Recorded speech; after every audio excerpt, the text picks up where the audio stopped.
brilliant scientist and devoted family man. Eugene was a beautiful person. He definitely wanted to change the world for the better. Found viciously beaten to death. 32 lacerations to the face and body. He had suffered a crushed trachea. Police uncover a trail of evidence and search for a brutal killer. The volume of blood told the story of how far the struggle went. There were numerous items of evidence seized. Several suspects emerge. We did receive tips that it was a professional hit. He was doing work that might have threatened someone enough that it murdered him. I knew him to be someone who would maybe not want to cross. Until the case takes a jaw-dropping turn. And then a bombshell was dropped. We thought that we were really onto something, and that kind of fell apart. And the truth is revealed. You're telling a family that you've arrested the right people. We were back to square one. She wasn't telling us all this stuff out of the goodness of her heart. It just didn't sound like it could be possible.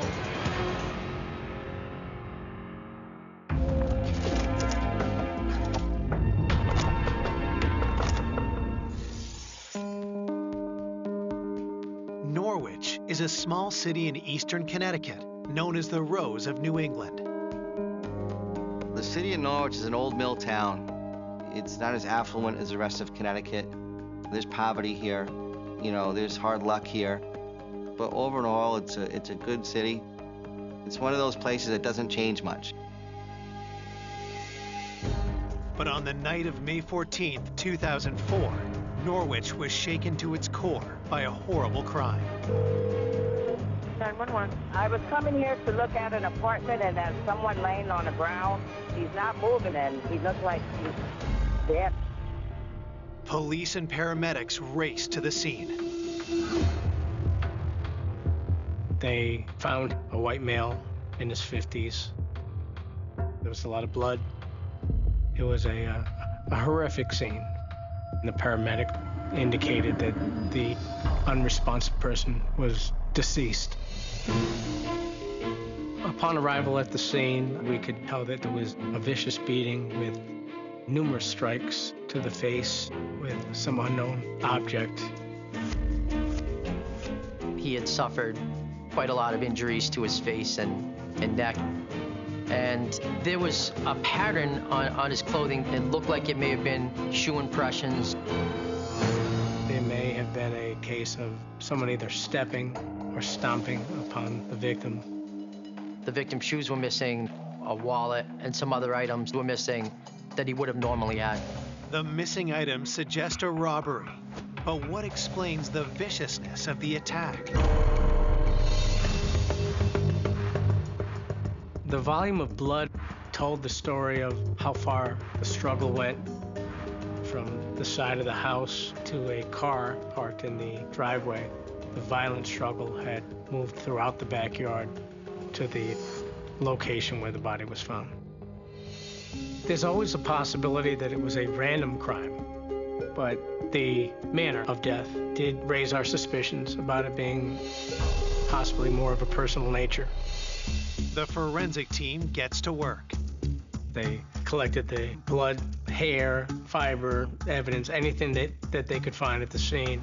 But this crime scene poses unique challenges for investigators. The property itself appeared to have been in the process of being cleaned up. There was a lot of debris. There was broken glass, and there was metal, there was, bike parts. It was difficult to see if any of that material had anything to do with the crime scene. We did not determine the murder weapon at the scene. There were numerous items of evidence seized. We saw a hose in the backyard that had blood on it. A keychain was found at the scene and a brick with some apparent blood residue. The situation with the house told us that the victim was not residing in the house. Detectives turned to the 911 caller for a statement. She said she had seen a for rent sign and she called the number. The woman who answered said that her husband, the owner, was at the house. She says, "Oh yeah, my husband's down there working on the property. We should go talk to him." So she went to the property and discovered the body in the driveway. She dialed 911 at approximately 10:55 p.m. Police now believe the victim is the owner of the rental property, New Hampshire resident Eugene Maloff. I conveyed that information to the New Hampshire police, and they were able to notify Joanne Maloff that we had discovered someone that appeared to be her husband. I received a call at 2 o'clock in the morning from Joanne. And she said, Eugene's been murdered. And it just didn't sound like it could be possible, like it was a bad dream. It just rocked my world.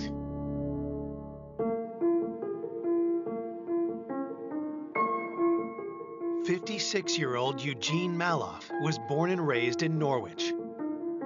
Eugene and I were very close, all through grade school, high school. We just loved each other's company. He was just a down-to-earth, sensitive, nice guy. Okay, come on. Let's do our standard dance. Eugene and his wife Joanne were married young and soon after started a family. Joanne was made for Eugene. They were both very outgoing and had a lot of warmth. Eugene was always very loving to the kids, just very gregarious and sweet. We knew from a very, very young age that he was a genius. He got his education from Harvard and then MIT, and he had a doctorate in environmental engineering. He wrote books about outer space and nuclear energy. There aren't many people like him who can both understand the science and communicate the science. After completing his PhD, Eugene embraced cold fusion, a controversial theory about limitless energy. Gene got deeply involved in cold fusion, which was contrary to a lot of conventional thought at the time. If cold fusion realizes its potential, you would have unlimited alternative energy. Gene definitely wanted to change the world for the better. Gene was trying to follow his dream and go on the path less chosen, and he was working on new ways that we could stop global warming and have a better world. All right, there we are. Well, that's our little house. Eugene always told his parents that he wanted them to keep the house in Norwich. He was sentimental and he just loved those old memories.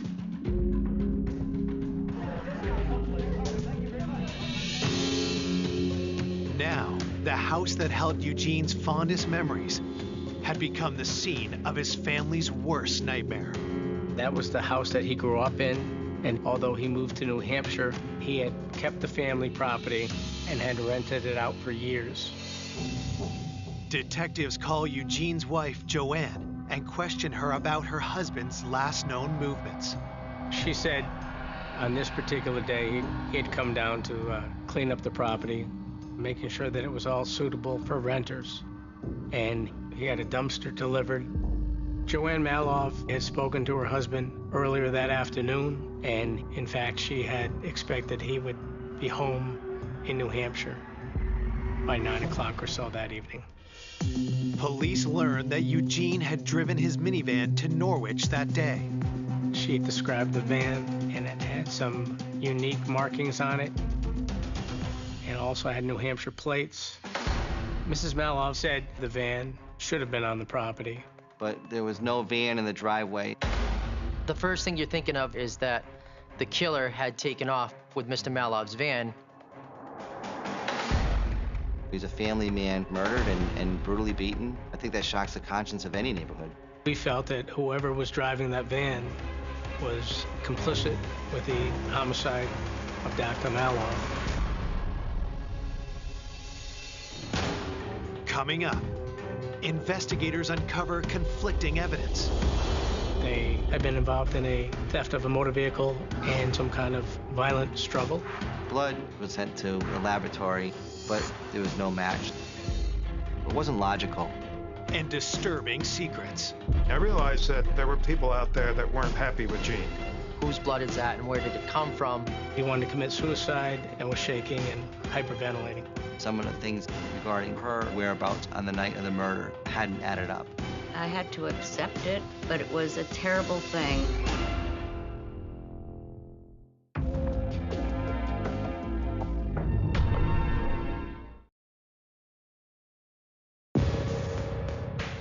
Nuclear scientist Eugene Maloff has been found violently beaten to death at the rental property he owns.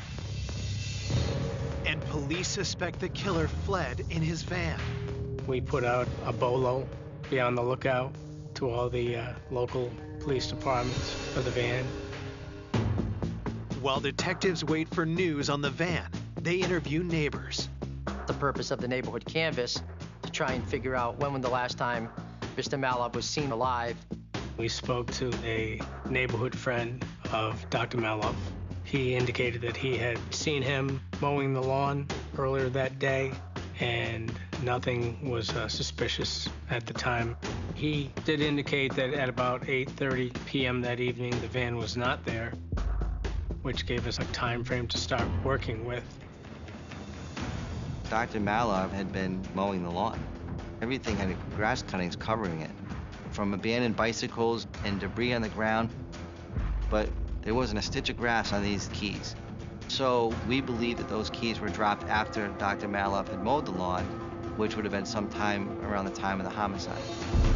Detectives hope neighbors can help them identify the owner of the keys. But then, police receive an urgent call from a local casino. We were notified that Dr. Maloff's van had been located in the employee parking lot of the Foxwoods Casino, which was approximately 7 miles away from the crime scene. When we arrived, the tailpipe was cold as if it had been there for several hours. The van was towed back to the City of Norwich Public Works Garage so that the State Police Major Crime Unit could process the van. They searched the van for hairs, fibers, and anything that looked like blood.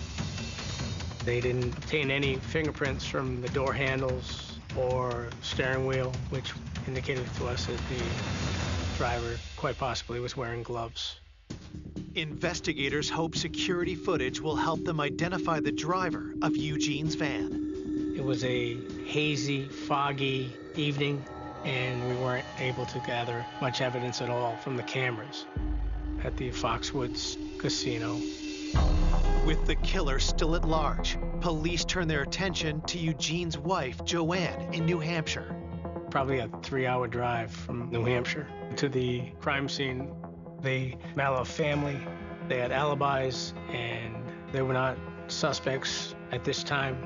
Joanne Maloff couldn't provide anybody's name that would have any intention of hurting her husband. Police asked Joanne for information about recent tenants at Eugene's rental property in Norwich. We needed to obtain the identity of all individuals that had lived in the house. They were definitely persons of interest.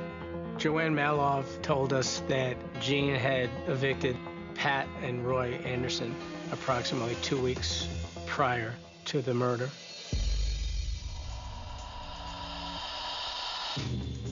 Gene's tenants stopped paying the rent, and Eugene eventually had to look into how to get them out, because I think they were there for a good 6 months before they actually left. Gene didn't want to be cruel to people, and I think he really gave them a lot of leeway, but enough is enough. For detectives, it's the first break in the investigation. Pat and Roy Anderson had been living at Mr. Maloff's property for a long period of time, up till the eviction. My immediate questions were, where are the people that were evicted? How do we locate the Andersons? Luckily, a tip from a neighbor leads police to the Andersons' son, Chad Schaefer, who lives nearby with his girlfriend, Candace Foster. One of the investigators went to their apartment to get information about Chad's mom and dad, Patton and Roy.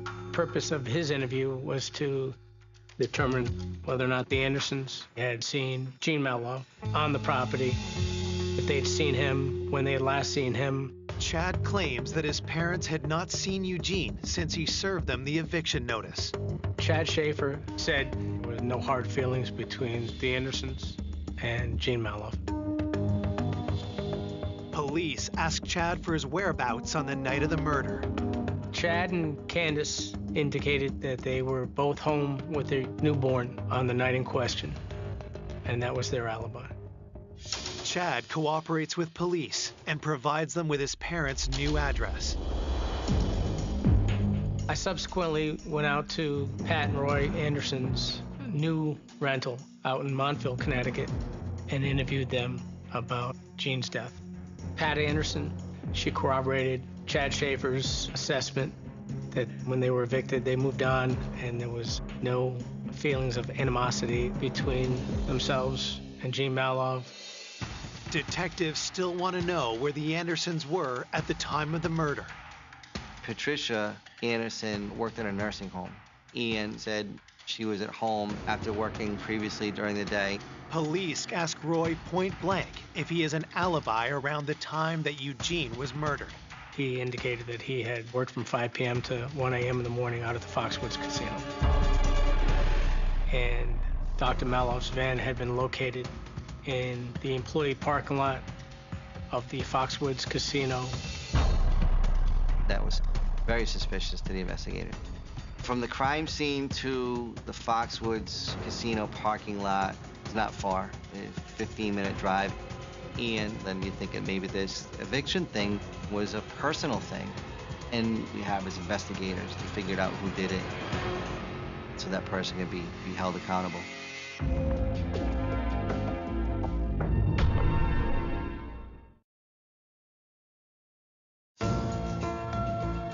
Police investigating the murder of cold fusion scientist Eugene Meloff now have their first real suspect. His recently evicted tenant, Roy Anderson, works at the same casino where Eugene's stolen van was found on the night of the murder. Roy reported that there was no animosity about the eviction. There was no problem between Eugene and Roy. But Dr. Meloff's van had been found at the Foxwoods lot.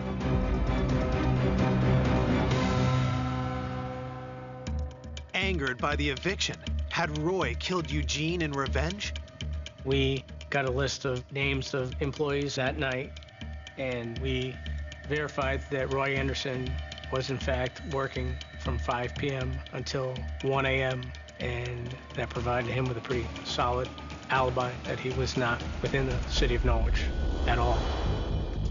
Pat and Roy Anderson were both individuals of interest, but they had alibis. Police want to know if anyone else was living in their house at the time of the eviction. One of the things that we learned in talking to Pat and Roy, they would bring other people in to help pay for rooms. We needed to obtain the location of all individuals that had lived in the house. It turns out one of the Anderson subletters is well known to police. Lenny Campbell was a friend of Roy's, and they allowed Lenny to stay in the basement of the house. I personally had run into him a few times during the course of my patrol duties. I knew him to be an individual that someone would maybe not want to cross.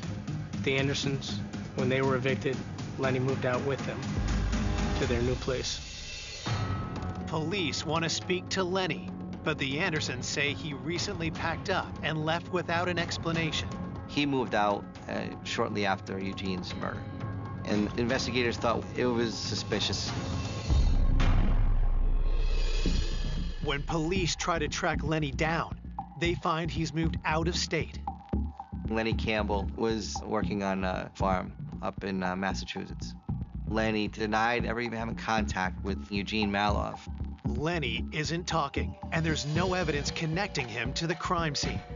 At this point in the investigation, we really need some solid forensic evidence that somebody was complicit in the murder of Eugene Meloff. Police receive the autopsy report, and it sheds more light on how Eugene was killed. The medical examiner's office indicated approximately 32 lacerations to the face and body. And he had suffered a crushed trachea. What possibly could have sparked such a vicious assault? We did receive tips throughout the course of the investigation saying that it was a professional hit. Was Eugene assassinated for his research into alternative energy? I thought that perhaps because cold fusion was so controversial, that maybe it was some kind of planned setup. I do believe there's always a danger to somebody that's going to rock the boat. I realized that Gene's passion for countering big oil meant that there were plenty of people out there that weren't happy with Gene. It occurred to me that, he was doing work that might have threatened someone enough that it would have murdered him. We delved into it, and based on the crime scene and the circumstances in which he was killed, I don't think a professional hitman would go about his business in that manner. It just didn't add up. It wasn't logical. Police are running out of leads, but then a witness comes forward with a bizarre account from the night of the murder. We came in contact with a shuttle driver for a nearby hotel sometime between 8 p.m. and 10 p.m. on the night of the murder. He had pulled up to a traffic light and saw a van similar to the doctor's van, and he noticed the operator of the van, a white male, was wearing socks on his hands. Obviously, you start to think, well, if the person's wearing socks on their hands, they don't want to transfer any evidence onto a steering wheel. Whoever was driving that van with hands covered with socks was possibly complicit with the homicide. Gene Maloff's van had been moved into a fenced-in compound, and we examined it again for anything that we may have missed or the state police may have missed, and we seized a few items to include a plastic bag. Police submit the bag to the state forensic lab for analysis. And as a result of that, a fingerprint came back. It was the first piece of evidence that would place somebody in that van, possibly on the night of the murder. The print is run through the police database. The fingerprint belonged to a local individual from the Norwich area. When we ran this person's record, they had a record of burglaries.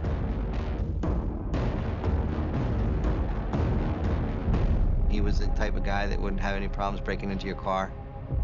Maybe Eugene Maloff got killed for it.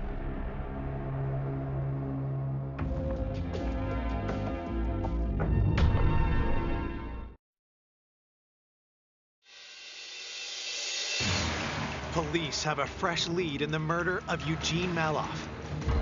A fingerprint on a plastic bag found in the scientist's stolen van is matched to a local car burglar. The results of that examination indicated that a print on the bag belonged to a Nicholas Gardner. Police track the suspect down and bring him in for questioning. He was very nonchalant about the fact that he had broken into the van, but when it was brought to his attention that that vehicle was used following a homicide, his demeanor shifted dramatically, and he became very nervous at that point. When police grill him further, he makes a startling admission. He said that he broke into a police impound lot. He explained that he had broken into the impound lot and was burglarizing the cars. And that would explain how his fingerprints had been found in Mr. Maloff's van. Police confirm his story when his prints are found on other vehicles in the lot. Nicholas was definitely wrong place, wrong time, and had no clue that the van that he was entering was involved in the homicide of Gene Maloff. Nicholas is charged with the burglaries, but it's a dead end in the search for Eugene's killer. Then, police get a call that reignites the case. we received a phone call from the New Britain Police Department, 40 minutes away from the city of Norwich. A New Britain police officer had come in contact with two subjects. They were in a parking lot. They were asleep in the vehicle. It was a stolen vehicle. It had been reported stolen the same night of Dr. Malov's murder. When the officer looked inside the car, he made an alarming discovery.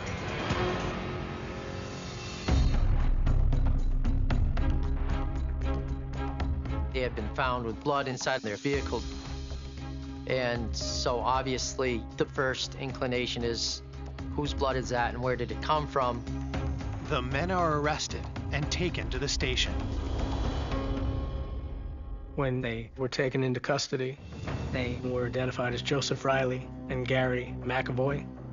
Officers at the scene observed that Riley and McAvoy had evidence of some kind of violent struggle. Is it possible these two men were involved in Eugene's murder? We wanted to either rule them into our homicide scene or rule them out. So investigators from Norwich went up and spoke with Riley and McAvoy at the lockup in New Britain. Police interview Riley and McAvoy in separate rooms. They press Riley about the bloodstains in the car and scratches on his arms and legs. Joe Riley told the detectives that he and McAvoy ended up in an altercation with one another. They both said that they got into a fight in the car, and that's how they had the blood in the car. Investigators questioned the pair about Eugene's homicide. During Riley's interview, he made some statements that really caught our attention. He asked, did the old man get the kicked out of him? But the manner of death of Gene Malov had not been relayed to Riley at that time. How did Riley seem to know details about how Eugene was killed? McAvoy's response to questioning raises more red flags. When the officer advised him that he was being investigated for potential homicide, Gary McAvoy became very distraught. He indicated that he wanted to commit suicide and at one point curled up in a fetal position on the floor and was shaking and hyperventilating. The statements provided by Riley and McAvoy were suspicious to the investigators. Police bring in the hotel shuttle driver who claimed he saw someone driving Eugene's van on the night of the murder. He told us that the operator of the van was a white male. A photo array was offered to the witness, and he pointed out to Joseph Riley as the driver of the minivan that he saw that night.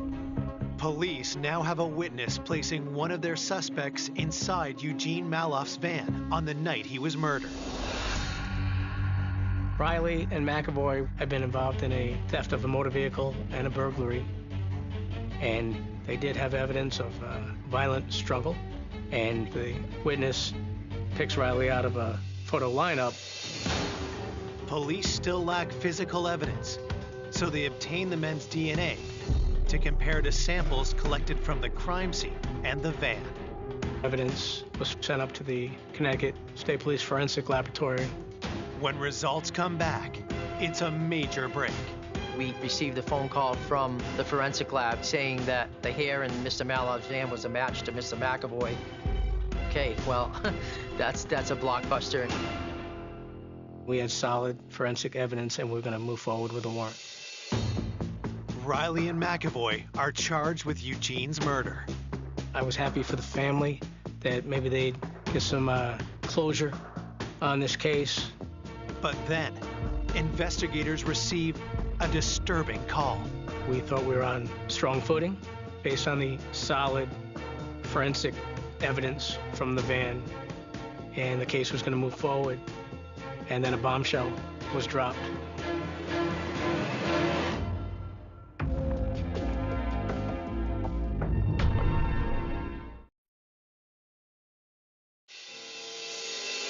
Joseph Riley and Gary McAvoy are charged for the murder of Eugene Malov after one of McAvoy's hairs is matched to a hair found in Eugene's van. But then, police receive news that rocks the case. Bombshell was dropped by the state forensic lab. The lab reached out to us and said there was a mistake and that McAvoy's hair was not at the crime scene and were not in the van. There was a clerical error at the laboratory. And somewhere at the lab, there was confusion over the item numbers. So the hair fiber they tested, they thought came from the van, in fact, came from the hair of the suspects up in prison. And as a result, the state of Connecticut decided they were not going to pursue homicide charges against Riley or McAvoy. We thought that we were really onto something, and that kind of fell apart. At this point, we were back to square one. You're telling a family who lost a loved one to violent crime that you've arrested the right people. And that falls apart, and then we say to the Maloff family, I'm sorry, we couldn't do better. I had to accept it, but it was a terrible thing.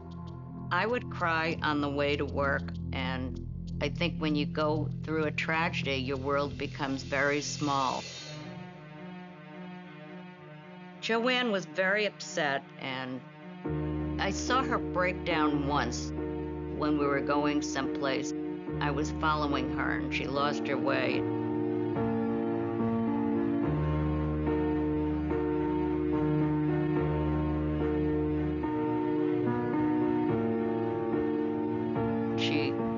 She just was devastated at that point. When the investigation went on so long, I had a feeling it was just one of those random events, and we would never learn anything more of it. I think I pretty much accepted that. The case goes cold. Then, 4 years after the murder of Eugene Maloff, the investigation is rebooted.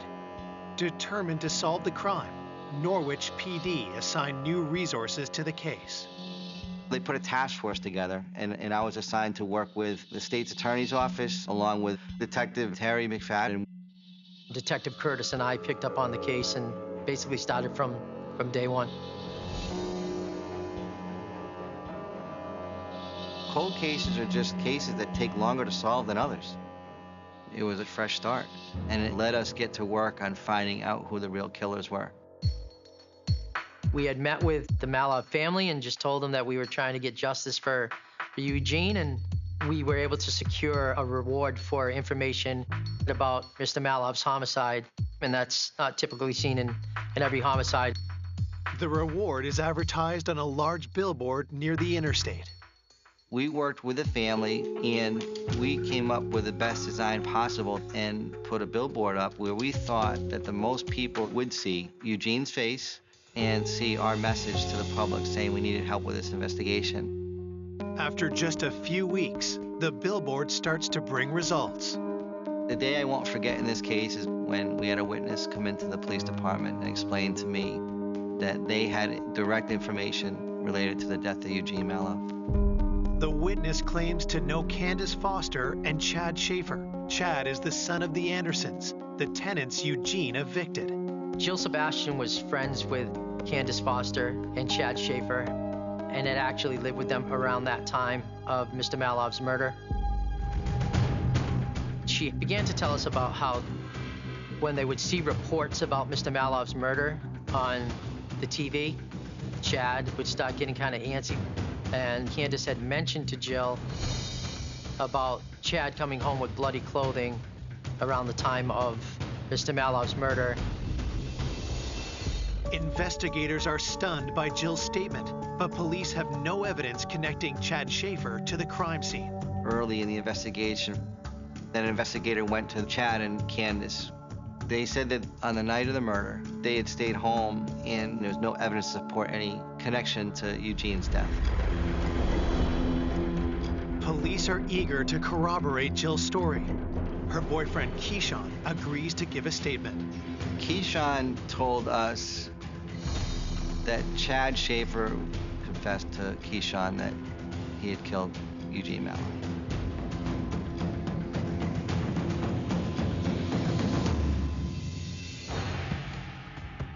Obviously, it's a significant development in the case. We started to look at Candace Foster and Chad more closely. Police learn that in the years after the murder, Chad and Candace had separated. they focus their attention on Candace. The number one goal for us was to get information from her regarding Chad, being a participant in the murder of Dr. Eugene Maloff. Police urge Candace to tell them everything she knows. This is the father of her children that she's now going to be telling us about that participated in a homicide. Candace and Chad had a tumultuous relationship, and she related to us that her biggest fear for her and her children was Chad. Detectives ask Candace about a piece of physical evidence that could tie Chad to the crime scene. Candace told us that those keys had been hanging inside the loft at the apartment where Candace and Chad lived. And we happened to find a key ring similar at the crime scene.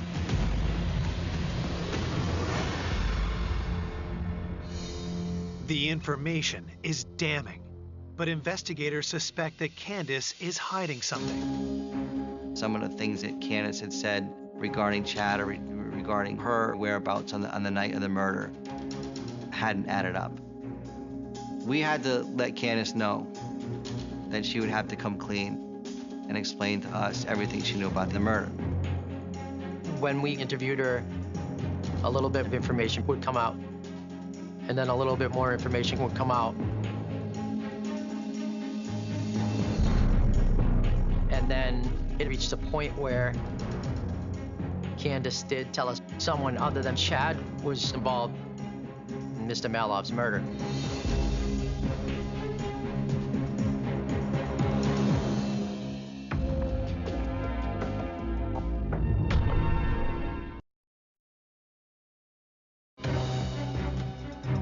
Detectives believe Eugene Maloff was killed by his former tenant's son, Chad Schaefer. But Chad's ex-girlfriend, Candace, claims Chad wasn't the only one involved in the brutal murder. Candace told us that Moselle Brown, he had been at the scene with Chad at the time of Mr. Maloff's murder. Moselle Brown was the cousin of Chad Schaefer. Chad had been hanging around with Moselle a little bit more often around this time. Moselle Brown had a violent criminal past. We knew of him. We were cautious of him. Investigators press Candace for more details about events leading up to Eugene's murder. She says it all started when a relative saw Eugene cleaning out the rental unit the Andersons had been evicted from. Candace told us that all day long, Chad had been getting phone calls from his mom, Patricia Anderson, saying that the landlord was throwing all their things in the garbage. Patricia was really upset and starts putting out pressure on Chad. I told you, you were supposed to get that stuff out of there. You were supposed to have that house cleaned out. I want my belongings. And Chad had gotten picked up by Moselle Brown. He told Moselle that Mr. Maloff was throwing stuff out that belonged to Chad's parents. They got upset. And they go over there and they say, listen, we're not going to take it from this guy. Mr. Maloff says, no, get out of here. I gave you plenty of time to get your stuff out of here, leave. And someone throws a punch. They hit him once, and now once they hit him, these guys don't stop.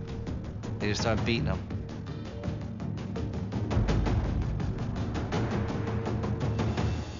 And they leave him for dead. Following the vicious assault, the pair returned to Chad and Candace's apartment. Candace told us that they returned. And Chad was upset, and Chad had blood on his clothing. And Chad explained to Candace that they had beaten the landlord. But Candace's account doesn't explain how Eugene's van ended up in the casino parking lot. Candace wasn't telling us all this stuff out of the goodness of her heart. She was doing this to minimize her involvement and minimize her punishment. When investigators confront her about her deception, she finally cracks. From what Candace was telling us, it looked like three of them were involved. Chad Schaefer, Moselle Brown, and Candace Foster. Candace says she returned to the rental property with Chad and Moselle to cover up their crime. Candace said they walked down the path to the garage to where they saw Eugene Maloff laying on the ground, and that He was still alive and still breathing, but he was severely beaten. And they realized they gotta kill him. Candace Foster was a bit reluctant to do that, at which point they threatened her. Chad and Moselle said if she didn't participate, that she'd be next.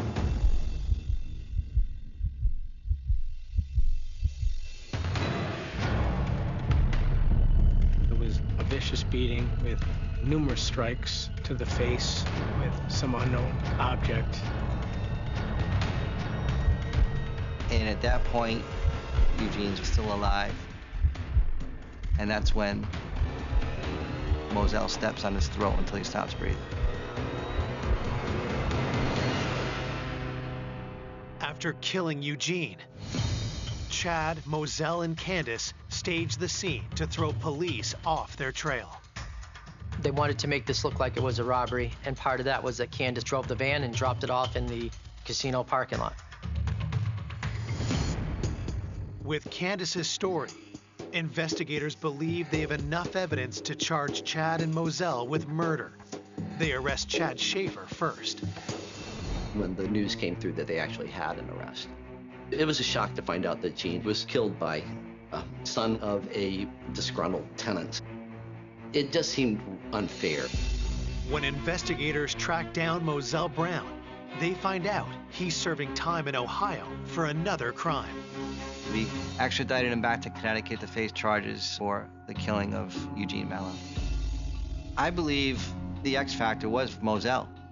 He was the violent ringleader, and I believe Chad Schaefer and Candace Foster would not have killed Eugene Maloff in the absence of Moselle. The three accused are tried separately. Moselle received more than 50 years in prison. At Chad's trial, he was defiant and ultimately took a plea deal and took the offer that the state put on the table. Chad Schaefer agrees to plead guilty to first-degree manslaughter. Chad Schaefer received a 25-year sentence, and he would have to serve 17.5 years. Candace Foster is the last to face justice. There's no way that we could have had as strong a case that we did against Moselle and Chad without Candace. And Candace, with her attorney, made an arrangement with the state's attorney's office for her to receive the sentence that she got. Candace eventually was charged with hindering prosecution and tampering with evidence. She served 3 years in jail and then several years of probation. The verdicts bring closure, but nothing can replace what Gene's loved ones have lost. I'm not a good judge as to whether justice was served, but the bottom line was that we couldn't bring back that special, wonderful man. I think Gene would like to be remembered as somebody that advanced the deeper knowledge of the universe. I think Gene did make a difference in the world. I think he could have made a much bigger difference had he been around longer. I just miss Gene, and I really relish all the memories I have of all the happy times. We all loved him so much. The world has lost a great human being, a great mind, and a beautiful person.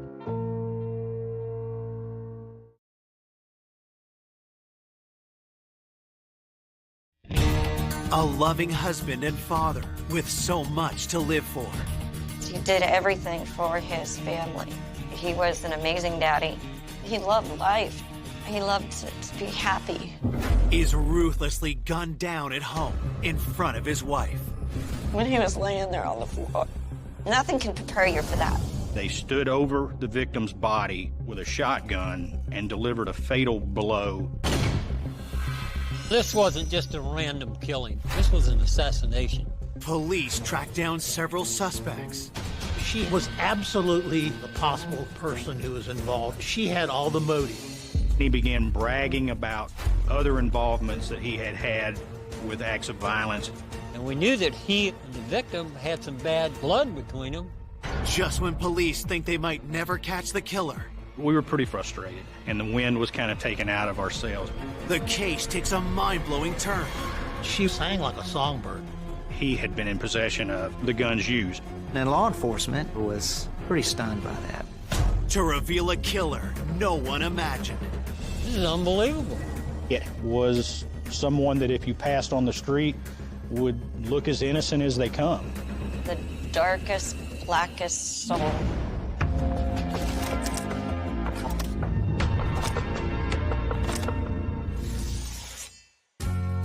Known for its white sand beaches, Panama City lies on the Gulf Coast of Florida's Panhandle. Our biggest industry is tourism, with millions of people coming to enjoy the Gulf Coast. The community is very tight. You know most of your neighbors, you know everybody that you do business with on a personal name basis.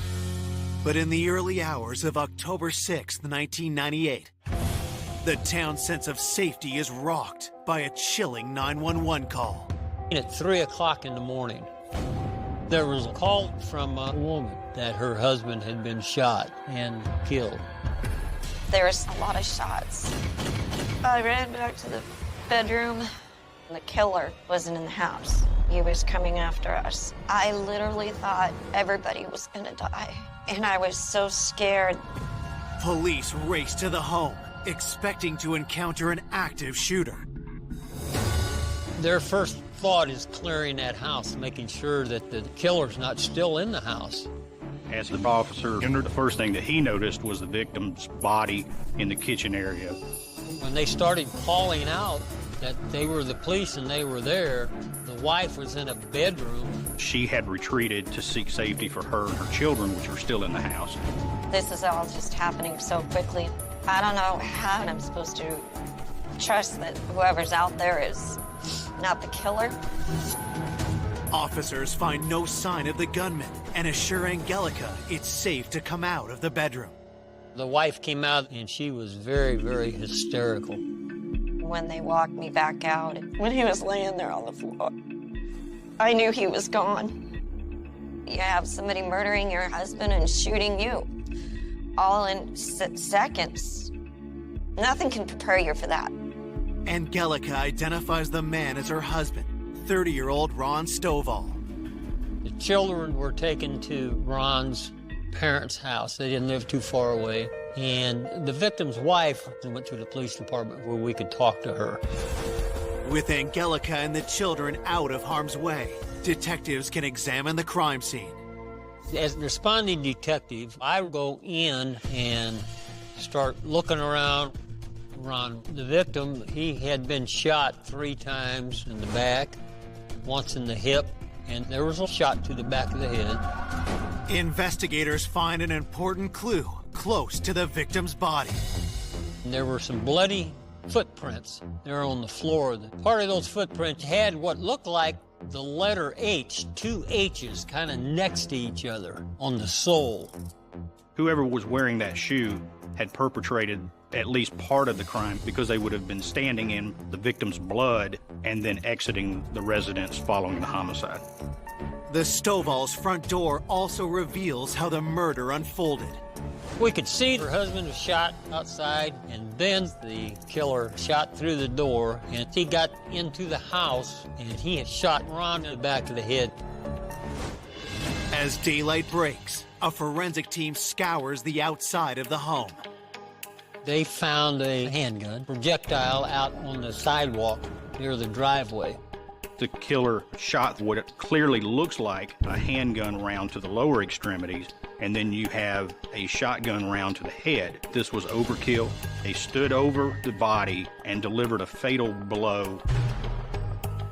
When you see that type of crime scene, you're looking immediately for someone that displayed some type of grudge or emotional hatred for the victim.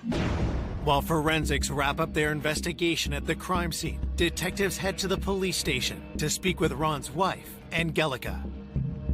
We really took note how emotionally overtaken she was, but she had been an eyewitness to this scene, so she was critical in our investigation. I can't even comprehend what's going on. He was dead. I did not want to live without him. Ron was truly amazing. He was always full of life, very kind, sincere, very real. Born in Panama City, Ron Stovall was one of 4 siblings. He was very close with his family. He was always out doing stuff with school, doing stuff with the church. He was well known within the community. Ron served almost 4 years in the Navy. He had felt a commitment to his country and enjoyed his naval service. Ron always dreamt of having a family, and in 1989, he met his first wife, Tina Trexler. Tina and Ron got married. They had one child, they had a daughter. The marriage was a rocky one, and after 6 years, it fell apart. Soon after, Ron met single mom Angelica at a local beach bar. He said he knew from the second he saw me that he loved me. Our first night, we went on a date, took me to the beach, to the ocean, put out a blanket, listened to some Marvin Gaye, had Italian food. It was very romantic. He stole my heart, and I was never in love before. I just fell right into his arms. In 1997, the couple married. Just like Ron, Angelica had a child from a previous relationship. A year later, their family of 4 became 5 when they had a daughter of their own. Ron took on several jobs. He worked as a waiter. He worked as a delivery man for the UPS companies. He was very dedicated, and he just got his massage therapy license. He did everything for his family. We were very happy. Who would want to gun down this loving husband and father in cold blood? At the station, Angelica tells police how the murder unfolded.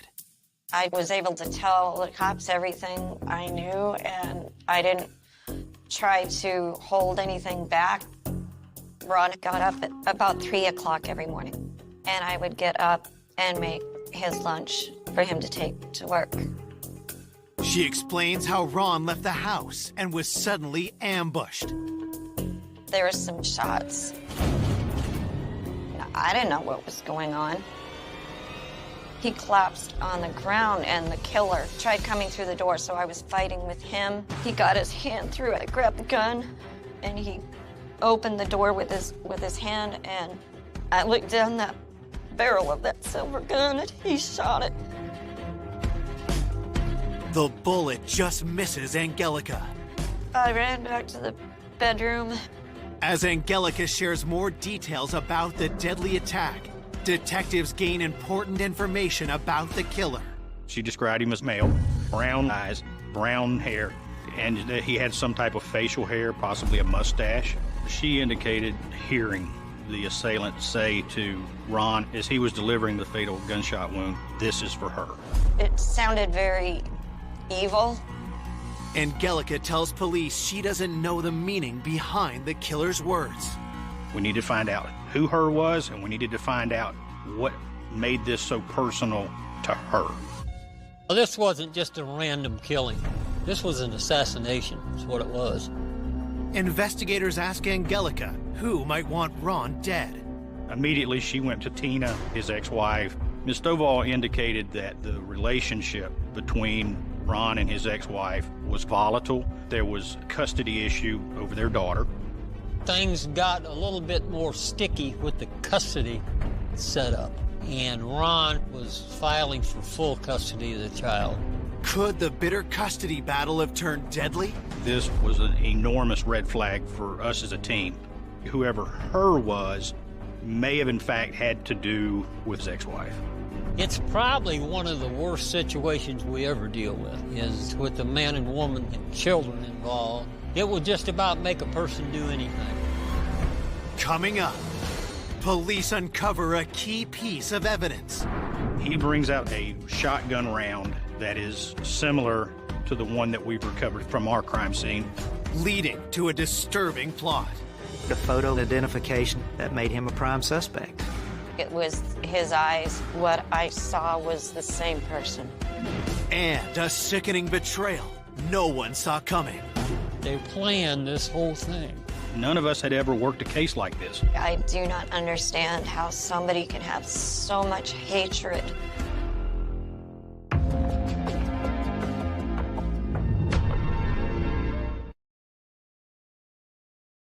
Police investigating the cold-blooded shooting of 30-year-old Ron Stovall are looking into his relationship with his ex-wife, Tina Trexler. We knew that there was an extreme amount of tension between Ron and his ex-wife, and there was a custody battle that was forthcoming. Ron and Tina originally shared custody, but Ron had filed a petition basically saying that he wanted full custody of the child. Up to this point, Tina was that individual that had the most to gain from Ron's death. Perhaps she had not been the one on scene, but it still doesn't eliminate her as having some type of involvement.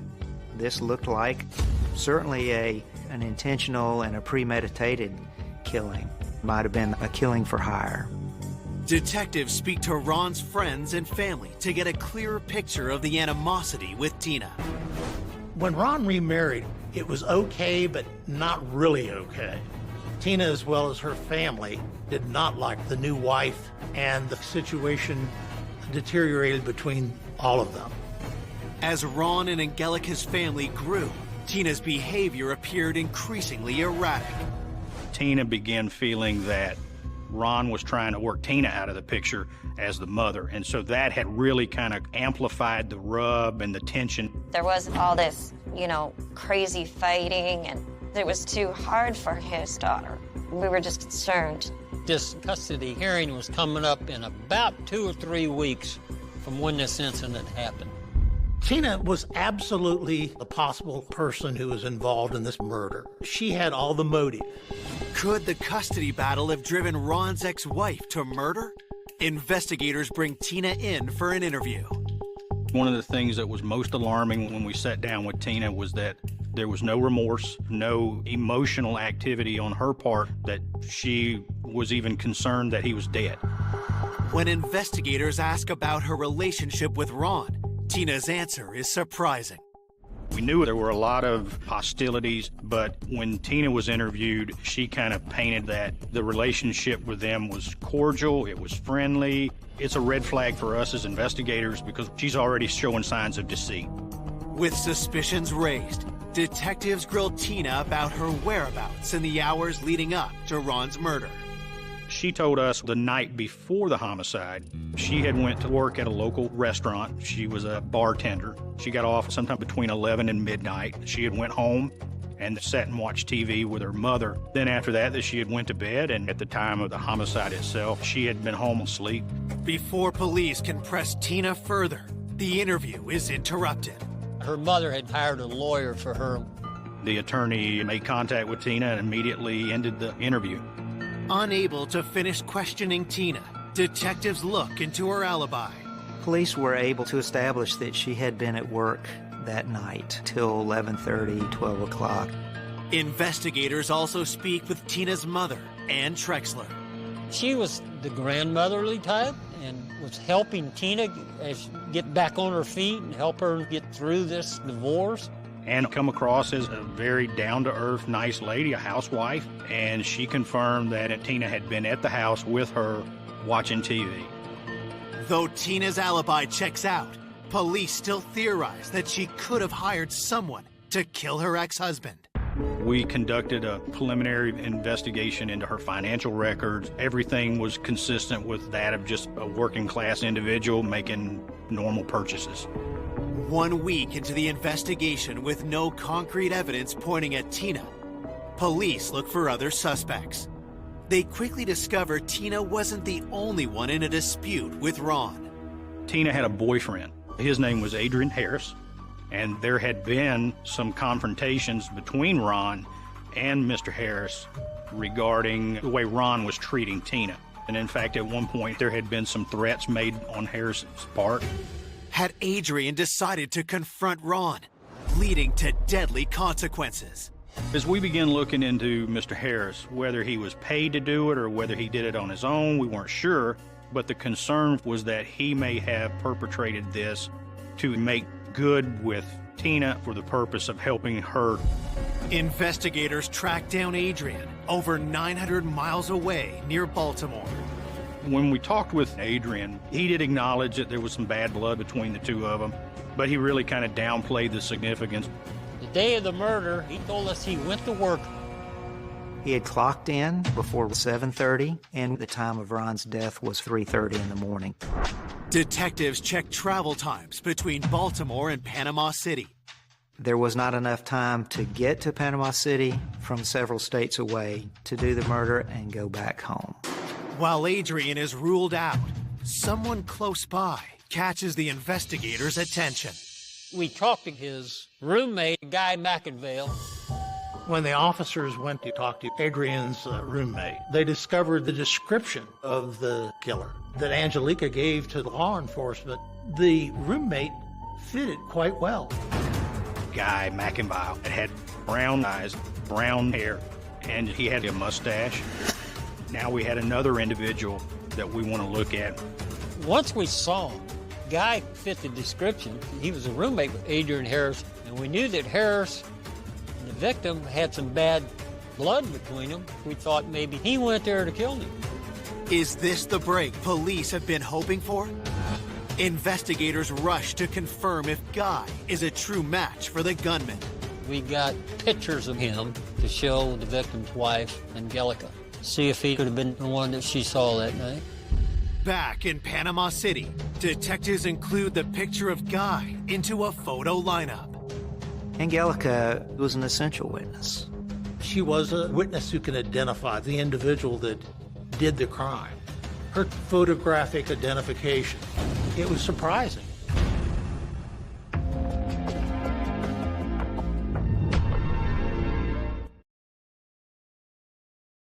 It has been 2 weeks since 30-year-old father, Ron Stovall, was shot to death at home in front of his wife, Angelica.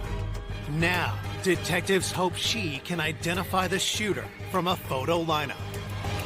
She picked out Guy McInvale as being the killer. It was his eyes. There was something very, very similar. What I saw was the same person. There was an identification of Guy McInvale that made him a prime suspect.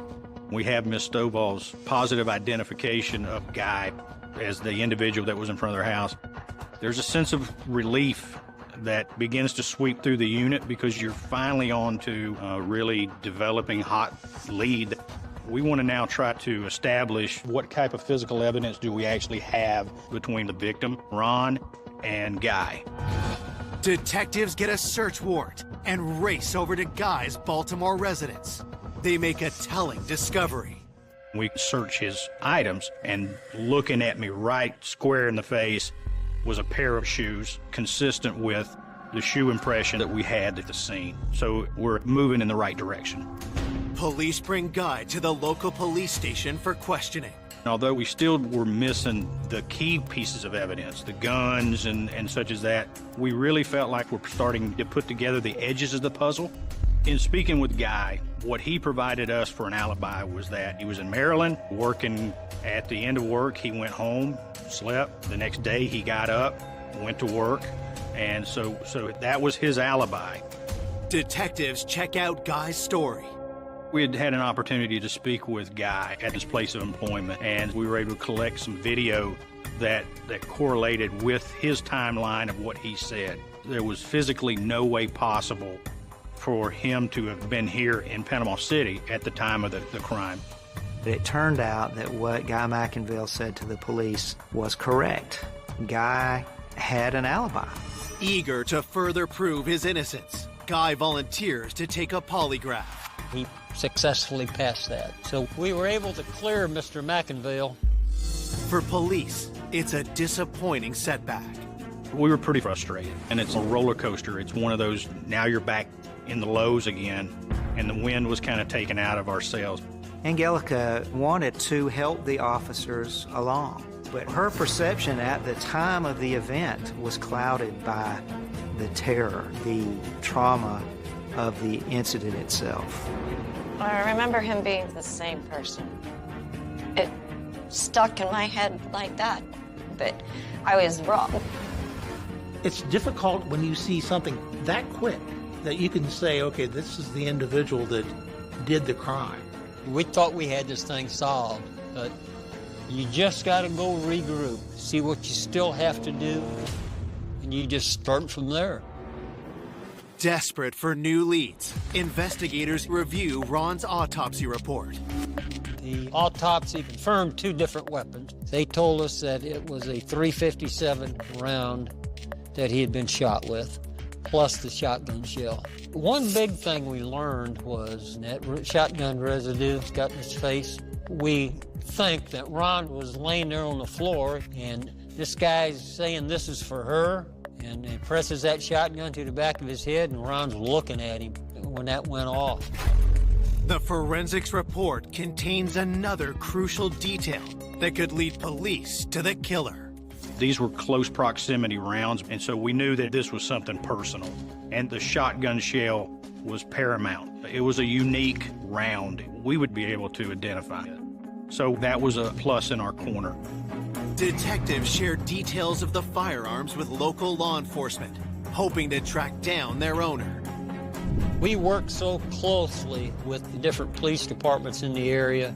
We talk to them all the time in case something turns up. As investigators continue to search for answers, Ron's loved ones struggle with their grief. The best thing in my life was that life. I didn't think I was strong enough to go through anything without him. He was always full of life. Losing your soulmate, you can't even explain how much pain that was. It still is. It'll never go away. 3 weeks after Ron's murder, the investigation is threatening to grow cold, but then police receive a tip that reignites the case. We got a call from the Panama City Beach Police Department. They had a home invasion out there on the beach. During that arrest, they recovered 2 handguns and a short-barreled shotgun. They knew from the investigation of the crime scene where Ron Stovall was killed that a shotgun had been used and that a handgun had been used.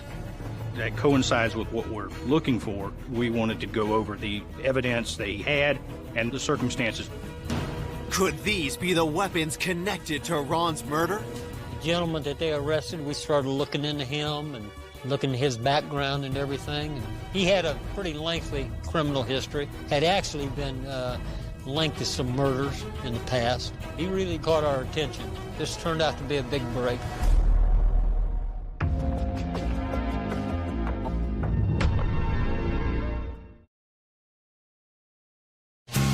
Police in Panama City are investigating the cold-blooded homicide of husband and father Ron Stovall. They now believe the missing murder weapons were used in a home invasion robbery less than 15 miles away. When meeting with this investigator from the Beach Police Department, what he produced from his crime scene was this: a handgun and a sawed-off shotgun. That coincides with what we're looking for. Then he brings out a shotgun round that is similar to the one that we've recovered from our crime scene. We have everything that meets the parameters. Now we really believe we're on the right path. The weapons are sent off to the crime lab. While detectives await the results, they dig deeper into this new lead. At the Beach Police Department, they identified the individual as Tony Alberto Perez. He went by Tony. He had an extensive criminal history. There was some acts of violence in his past, or some drugs in his past. They really felt like he was a pretty violent individual. Another detail catches their attention. Tony had brown eyes, brown hair, and facial hair. He looks just like our guy. He met Miss Stovall's physical description to a T. Investigators head to the nearby jail where Tony is being held for the home invasion. He come across as a kind of a likable guy. He was laughing and cutting up, but the more he talked, more red flags went up. He began bragging about other involvements that he had had with acts of violence. He was completely nonchalant about it. Detectives turn up the heat and asked Tony if he killed Ron Stovall. Tony totally denied any involvement, any knowledge of Ron, any knowledge of anything that may have happened on that date, and basically told law enforcement, it's not me, I'm not the person. Despite Tony's denials, investigators believe he's withholding information, and they obtain a search warrant. Tony Perez had items that he owned stored at the landlord's house, and we're searching through Tony Perez's items over there. And then we find a pair of work boot type shoes.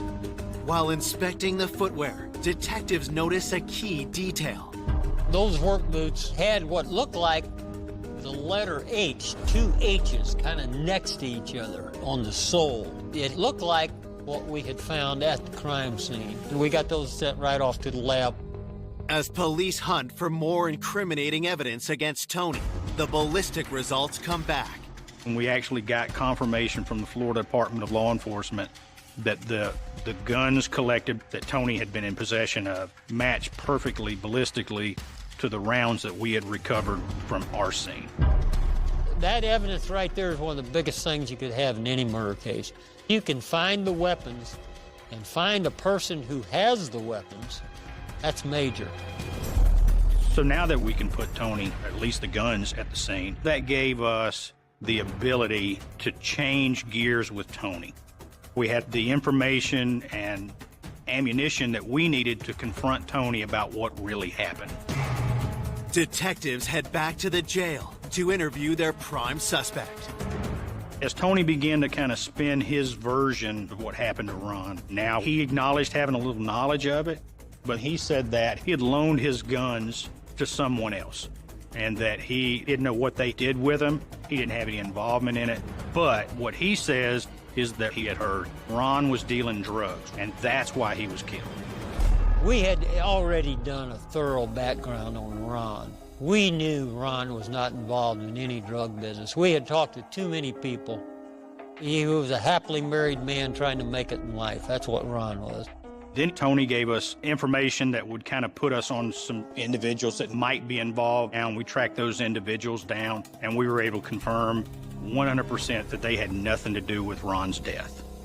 People sometimes, when they are being questioned, especially when the police have some of the goods on them, will make up stories. And that's what Perez did. As far as the police could determine, that was a total concoction by Tony Perez. Detectives believe Tony is lying, but wonder what motive he could have to kill Ron. We were still kind of struggling to establish how Tony would have came into Ron's life. Going through Tony's belongings, we found some cell phone bills there, and they were linked to the name of Kim Miller. Kim Miller turned out to be Tony's girlfriend. So we went to talk to Kim. Kim Miller is the owner of a Panama City hair salon. Tony and Kimberly, they had been in a romantic relationship for several months. We were told by Kim that Tony, he was doing odd things for her. He would come around the hair salon and he would actually shampoo customers' hair, clean up, sweep up the shop, things like that. Investigators look for a connection between Tony and Ron Stovall. Kim was familiar with the Stovall homicide. She claims that she first heard about it because she had a customer that had called in and canceled her hair appointment, saying how her ex-son-in-law had been murdered.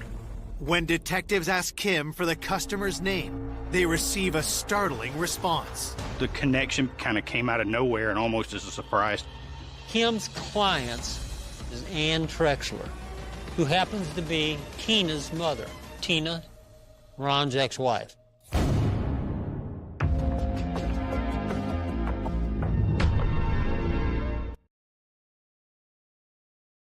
Police believe husband and father Ron Stovall was shot and killed by criminal Tony Perez.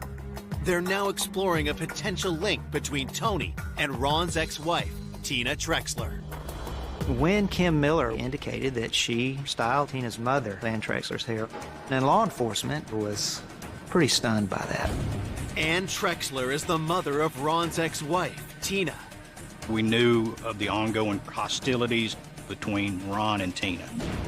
So when we talked with Kim Miller, we asked her if she had ever met Tina, his ex-wife, and she did met her on a couple of occasions. Tina's mother, Ann, however, was a regular client, was in there on a regular basis. With Tina previously eliminated from the investigation, detectives asked Kim more about Tina's mother, 52-year-old Ann Trexler. She told us that Ann's talking to her and telling her about these problems with her daughter going through this custody battle with her ex-husband. And she was upset about it. She's afraid she's going to lose her grandchild.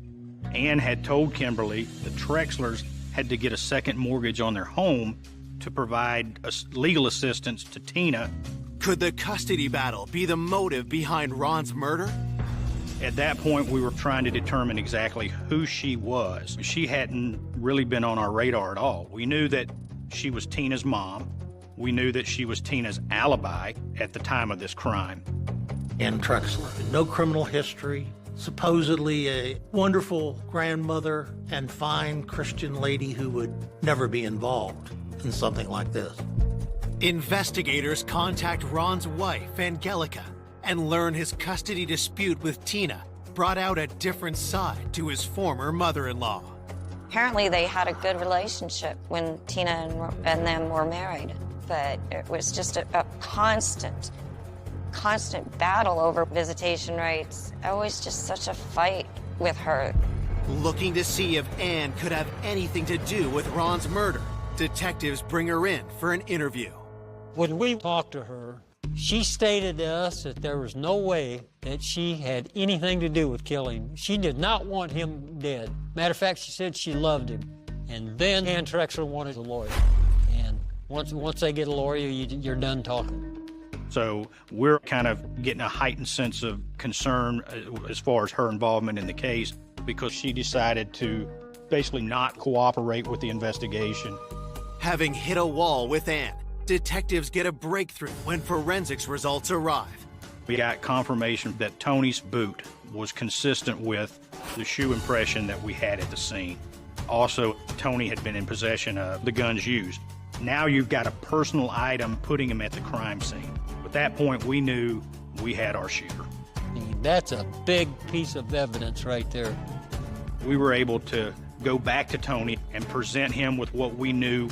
He admitted killing Ron. His very words were, "Okay, I did it." It's the shortest confession to a murder I've ever taken in my career. Investigators push Tony to reveal how the crime unfolded, and what he tells them is shocking. Tony told us that Ann Trexler wanted to have her ex-son-in-law killed and was willing to pay to have it done. When we found out Ann Trexler wanted to hire somebody to kill Ron, I mean, this is unbelievable. Ex-mother-in-law gonna get involved and have pay somebody to kill her ex-son-in-law?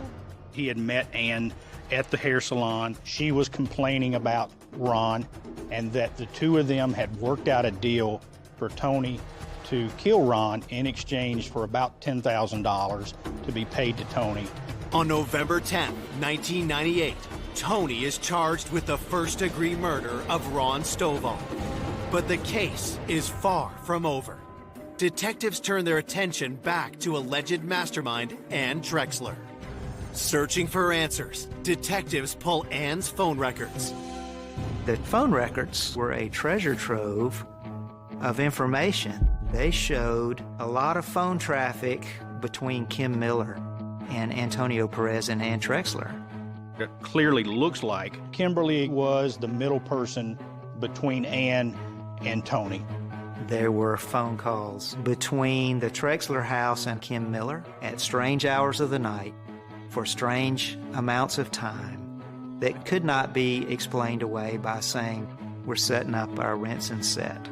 Another thing, we were able to show that Ann Trexler received a phone call from Kim Miller the morning right after Ron's death. So there were links to tie Ann Trexler to this plot, but there was no hard, concrete connection of evidentiary value. We needed something else that would show that Ann, in fact, had hired Antonio Perez to kill Ron Stovall.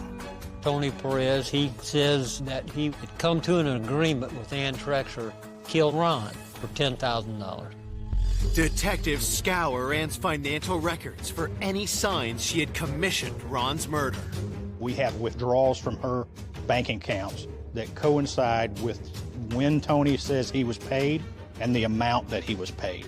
So now we have proof that what Tony's telling us is accurate regarding being paid. With regards to Ann, none of us had ever worked a case like this. So it was kind of a shock that all of these pieces were kind of lining up to support she is the motivation to this entire crime. But we felt like we still could not make the case against Dan Trexler. We needed someone to corroborate what Tony Perez said. We needed somebody else that can draw the line between the money and the murder of Ron Stovall. We have to go back to the middleman in the case, which is Kim Miller. She's the whole key to this thing. She was looking at criminal charges, but without her, we're not going to get Ann. She is the only way that we're going to have true accounts of what happened. We went and picked up Kim Miller and brought her in. Kim Miller, she stonewalled. She said, no, I'm not talking to you. I'm not telling you anything.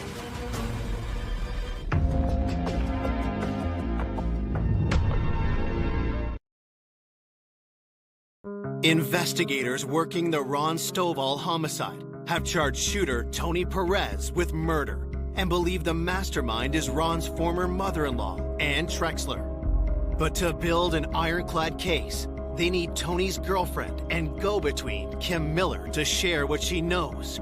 However, Kim is refusing to talk. It really wasn't until we actually laid out in front of her the phone records and drew the lines between Ann and her and Tony that we were able to convince her to cooperate with the investigation. We let her know, she was going to be charged with accessory to the murder, and she's facing life in prison. Prosecutors offer Kim a deal, a reduced sentence in exchange for testifying against Ann Trexler. Eventually, Kim takes the deal. Kim sang like a songbird. Kimberly was very adamant that there was a deep-seated hatred for Ron on Ann Trexler's part. She indicated that on many occasions, Van Trexler ranted and raved about Ron Stovall, how bad he was, that he was going to remove her granddaughter. She wished that somebody would take him out, and it got more and more. Finally, Kim said, okay, if you're really serious, I know somebody who might help you. Kim lets her know that her boyfriend, Tony Perez, will get rid of him for $10,000. And that's how the deal came about. Kim then reveals how in the early hours of October 6th, Tony drove to the Stovall house to lie in wait for Ron. About 3 o'clock in the morning, when Ron went out to his vehicle, Tony took a shot at him with a pistol. And Ron ran inside and slammed the door behind him, and Tony Perez fired more shots, which struck Ron in the back. To finish Ron off, Tony tried to force his way inside the house. Angelica, she tried to hold the door, and Tony Perez fired a shot that almost struck her. She ran to the other room to call 911. Tony Perez came in, and he found Ron on the floor and walked up with a shotgun, said, this is for her. Boom. He killed Ron Stovall right there. When he made the statement, this is for her, it's our belief that Tony was doing this on Ann's behalf. Tony came there to do one thing, and that was to kill Ron Stovall. Once he had made his getaway, he was able to reach out to Kimberly and make notice to her that, in fact, the job had been done. And then, of course, she notified Ann. Kim swears Ron's ex-wife, Tina Trexler, wasn't involved in their murderous plan. Law enforcement looked at Tina Trexler. Her mother, Ann, may have confided in her, but no one could get to that much evidence to put Tina in the situation of taking Ron's life. Ann Trexler, she tried to be the grandmotherly type, but she planned this whole thing. Ann Trexler's thought pattern was Ron Stovall is getting ready to take my only precious granddaughter away from me, and I won't have visitation, and he left my daughter. He married somebody else. He should not be able to get away with this. From an investigator's perspective, Ann carried just as much weight as Tony. Without Ann, Tony would not have even known who Ron Stovall was. On February 15th, 2000, Ann Trexler is formally charged with the murder of her former son-in-law, Ron Stovall. And the cops called and he said, got her, she's in jail. She is morbidly evil. The darkest, blackest soul ever. And then she'll put on a face like she's just Miss Innocent. The killer, he didn't know Ron. Ann knew Ron. I do not understand how somebody can have so much hatred in their body, in their mind, in their heart. In court, shooter Tony Perez pleads guilty and is sentenced to life without parole. In February 2000, Kim Miller is sentenced to 5 years probation as part of her deal with prosecutors. Finally, in 2001, Ann's trial begins, and she pleads not guilty. Ann Trexler took the stand. She testified about not being involved. She testified about her concerns of her grandchild and the fact that she had absolutely no involvement. On May 14th, 2001, the jury finds Ann Trexler guilty of first-degree murder. She's sentenced to life in prison without parole. There's a little piece. I'm in a little piece in this horrible thing. A little justice, I guess. Gets a little emotional sometimes. It's not just me. You know, we're a whole team working this thing. We celebrated, I'll just say that. We celebrated this. The most striking thing to me is that these are all ordinary people. And it's a little bit frightening to think that people who are walking around living everyday, ordinary lives would be capable of this. The one that initiated it all was someone that if you passed on the street would look as innocent as they come. For Ron's family, his loss continues to be deeply felt. I miss him and I love him so much. My poor daughter, she never got the honor she deserved. She never got her daddy. We celebrate his life all the time. He loved life. He loved to be happy. And I've tried so hard to keep his memory alive. Very much so. I will never forget how amazing Ron was.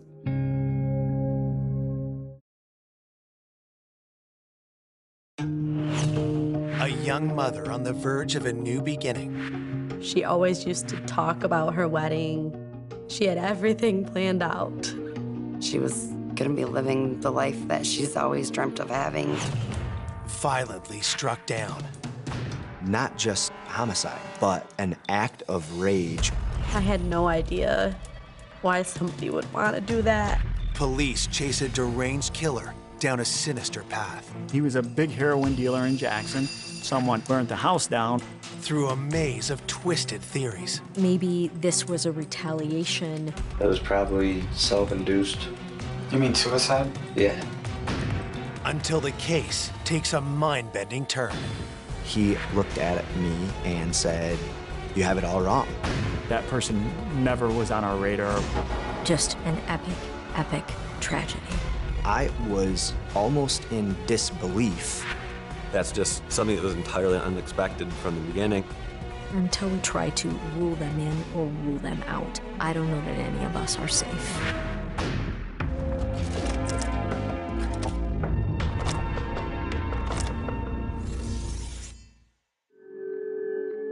On Sunday, August 10th, 2014, in an upper-middle-class neighborhood in Jackson, Michigan, a quiet morning is broken by a desperate phone call. Our dispatch did receive a 911 call from a panicked individual. 911. Yeah, I need somebody out to my house right now. She has me. I think she's dead. Okay, where has she been sick? No, there's blood everywhere. Do you know where it's coming from? I don't know. I don't know. Okay, can you tell if she's breathing? She's not. She's cold. She's dead. Oh my God. Police race to the home just before 11 a.m., where they're greeted by the caller and 3 young girls. He had said that the deceased body was up in a bedroom upstairs. There was 2 bedrooms that we walked past, which were bedrooms where the kids had been sleeping. With the 3 children who lived there safely out of the house and the crime scene locked down, detectives come upon a grisly sight. As we enter the bedroom, then we do see the body. It was slumped down between the bed and the wall. And there was quite a bit of blood. At that point, we see zip ties on her hands, and we see what appears to be several stab marks. A zip tie was wrapped around each wrist, with another looped through it and cut, as though she'd been strapped to the bed and then cut loose. We, at that point, determined we likely had a homicide. The police talk to Eric Wolf, who placed the 911 call. He tells them the victim is his fiancée, 28-year-old Frances Craig. He also makes a startling admission. He said that he had worked all night, so when he came home, after finding Franny in the condition she was in, he then went downstairs and slept on the recliner chair. For whatever reason, he did not call 911 until a couple hours later in the morning.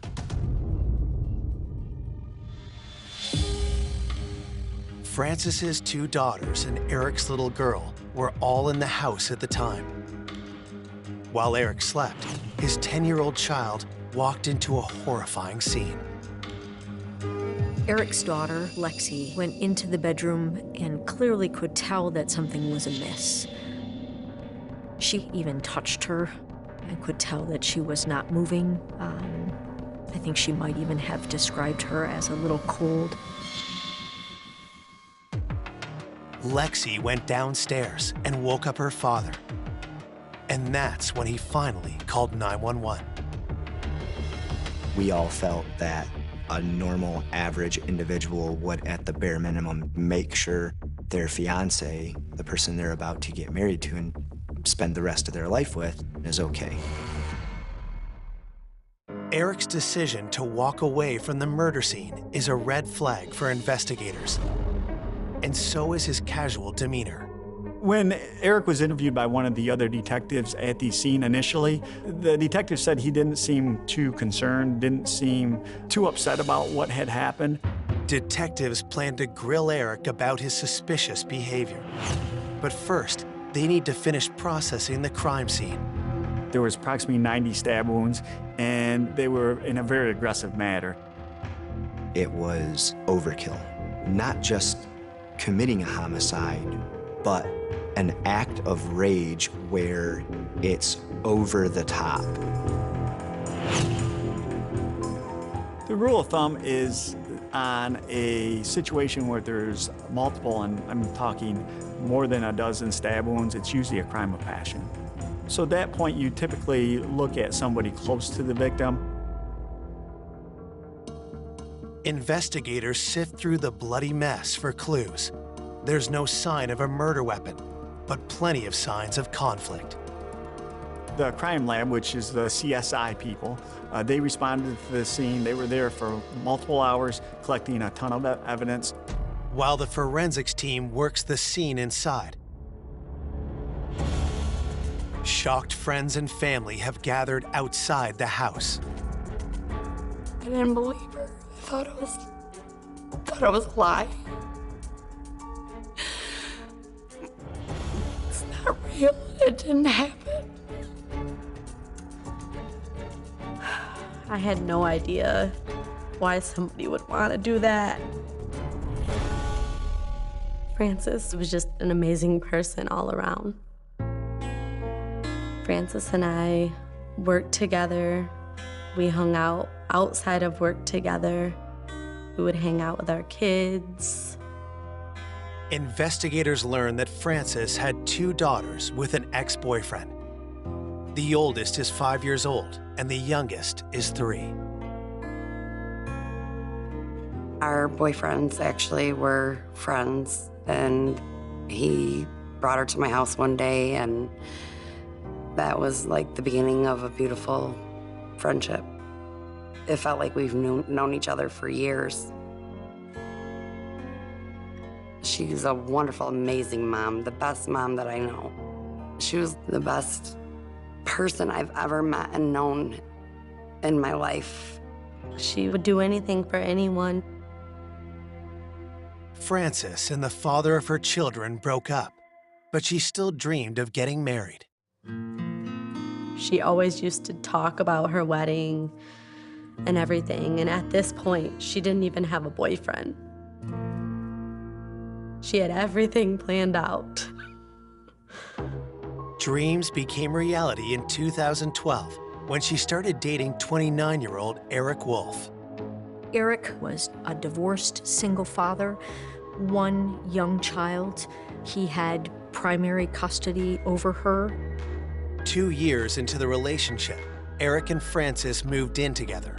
Despite working 2 jobs, Frances did all she could to make time for her children and Eric's daughter, too. She was constantly doing things with her girls when she wasn't working. Even with her stepdaughter, she was amazing. Her days were long, but her life was full. Eric proposed, and the couple bought a house together. Frances was very, very excited about getting married. Like, every day she was tagging me on Facebook or, like, sending me pictures. You know, she thought she was gonna be living the life that she's always dreamt of having and having that fairy tale wedding. But when detectives pressed Franny's friends, they learned that Eric had a dark side. They told me that they weren't super fond of her fiance. Because my daughter spent a lot of time with Frances. She was like a second mother to my daughter. And my daughter did tell me several times of Eric being kind of like a drill sergeant. He seemed real cocky, just everything was about him and his daughter more so than Frances and her girls. I felt in my gut from the moment I found out that something happened to Frances, I felt like Eric had something to do with it. I didn't know what, I didn't know how, I didn't know why. I just felt like it was because of him that she's gone. Police are determined to get to the bottom of Eric's suspicious behavior. When we interviewed him, he stated when he saw her in the condition she was in, he did not call 911, and he didn't seem too upset about what had happened. At that point, he was somebody, definitely a person of interest in the homicide of Franny Craig. Coming up, Eric's story gets stranger by the minute. I didn't know if this was, you know, like self-inflicted accident. That's what we need to find out too. A tiny clue reveals a big surprise. There was DNA found on Franny's zip tie. And when police find the killer, it shocks everyone. I remember thinking to myself, I'm glad we're sitting down right now.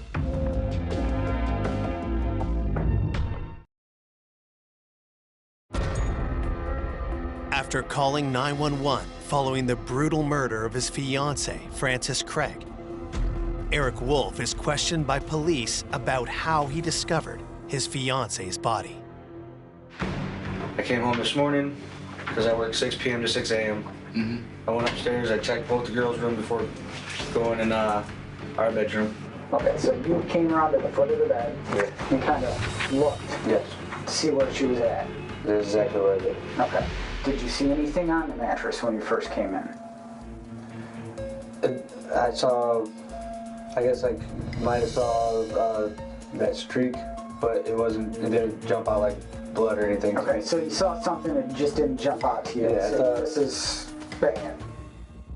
Eric did not seem to register surprise, anger, hurt, anything that I think we all normally would want to see from a loved one when somebody is killed.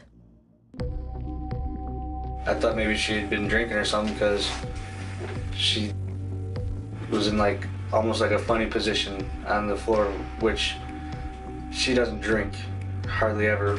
I knew better than to wake her. I know from prior experience whenever I've woken her up, she's not a morning person and I get yelled at.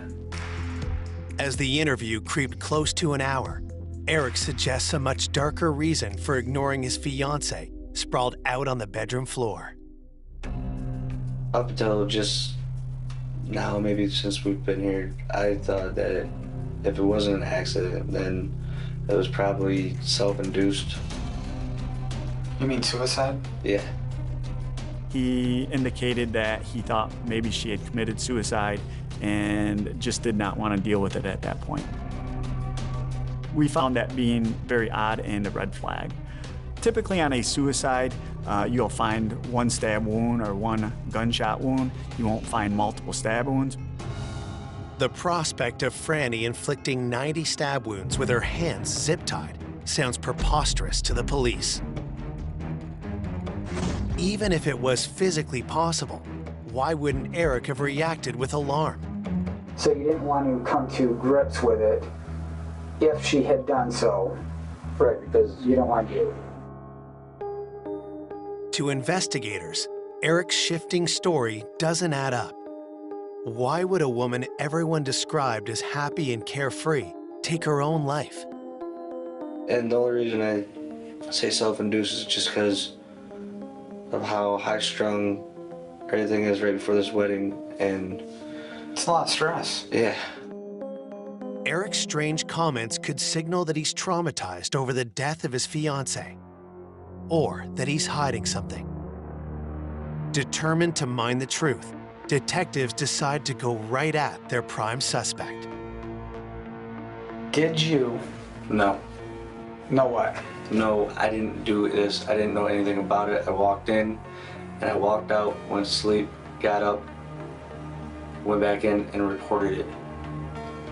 But that brings me back to the questions we just asked. You made it at least halfway into that bedroom. I did make it, and I admit that. Now I admit that in front of whoever needs to hear it. But I want to make that perfectly clear that my stance on this is exactly what I said. I went in for whatever reason it was. I didn't react. Without forensic evidence to hold him, Eric is free to go. But investigators vow to keep their eye on him. And the deeper they look, the more circumstantial evidence starts to build up. We did do a pretty thorough background, as we always do. And one thing we found out is that Eric did have a little bit of assaultive past with prior girlfriends and an ex-wife. It seems like he has some violent tendencies. One of the strangest facts in this case is that Eric Wolf has a father who is serving a life sentence in prison for his own first-degree murder conviction. He was convicted on a cold case homicide investigation in the 90s and was serving life in prison for murder. So that certainly put up a red flag to us. Was it possible that violent tendencies run in the family? Even if they did, what possible reason would Eric have to want his fiancée dead? The homicide occurred in August, and I believe their wedding was planned in September. We talked with her parents and her friends. They told me that Franny had second thoughts, and they were trying to convince her that if she was not prepared to get married, that maybe she should wait. And they also said Eric had second thoughts. Eric may have got cold feet, didn't want to get married, didn't know how to end the relationship. While police work diligently to prove Eric's guilt, Frances's friends wait and wonder. We didn't know what was going on. Nobody knew what was going on and what happened with Frances and how she was murdered. We just knew she was dead. Behind the scenes, police work tirelessly. They obtain a search warrant to collect Frances's and Eric's electronics, but quickly realize that Frances's cell phone is missing. We do find the cell phone near Franny's house. It had been thrown up against a tree and damaged. Again, we're thinking that the cell phone has some pretty valuable information. The cellular phone data quite often can be some of the most compelling evidence. We were able to get the phone records, and nothing really stuck out as being her, Franny communicating with anybody that would give us suspicion. With no unusual cell phone activity or signs of forced entry on the day of the murder, police stay focused on Eric. Eric Wolf at the time was at work, and investigators went and checked out, what they could to verify his alibi. Police checked the company's security cameras. They do have one entrance. They do have a time card check-in, check-out system. We're able to verify he was at work, or allegedly at work, when the incident occurred. The problem with the system is there's some other exits that they're not supposed to use, but some of them have cameras, but other ones do not. Was he able to leave his place of employment and get home to commit a murder and have all of that be undetected? Eric was the only person we could figure who would have any reason to want Franny dead.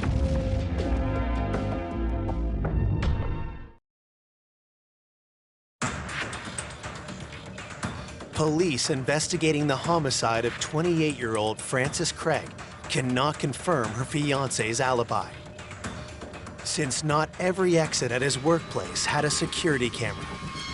We couldn't rule out that sometime during the night he left and then came back. Eric's shaky alibi and suspicious behavior at the crime scene doesn't give police enough to arrest him, but it does leave them with a drastic course of action.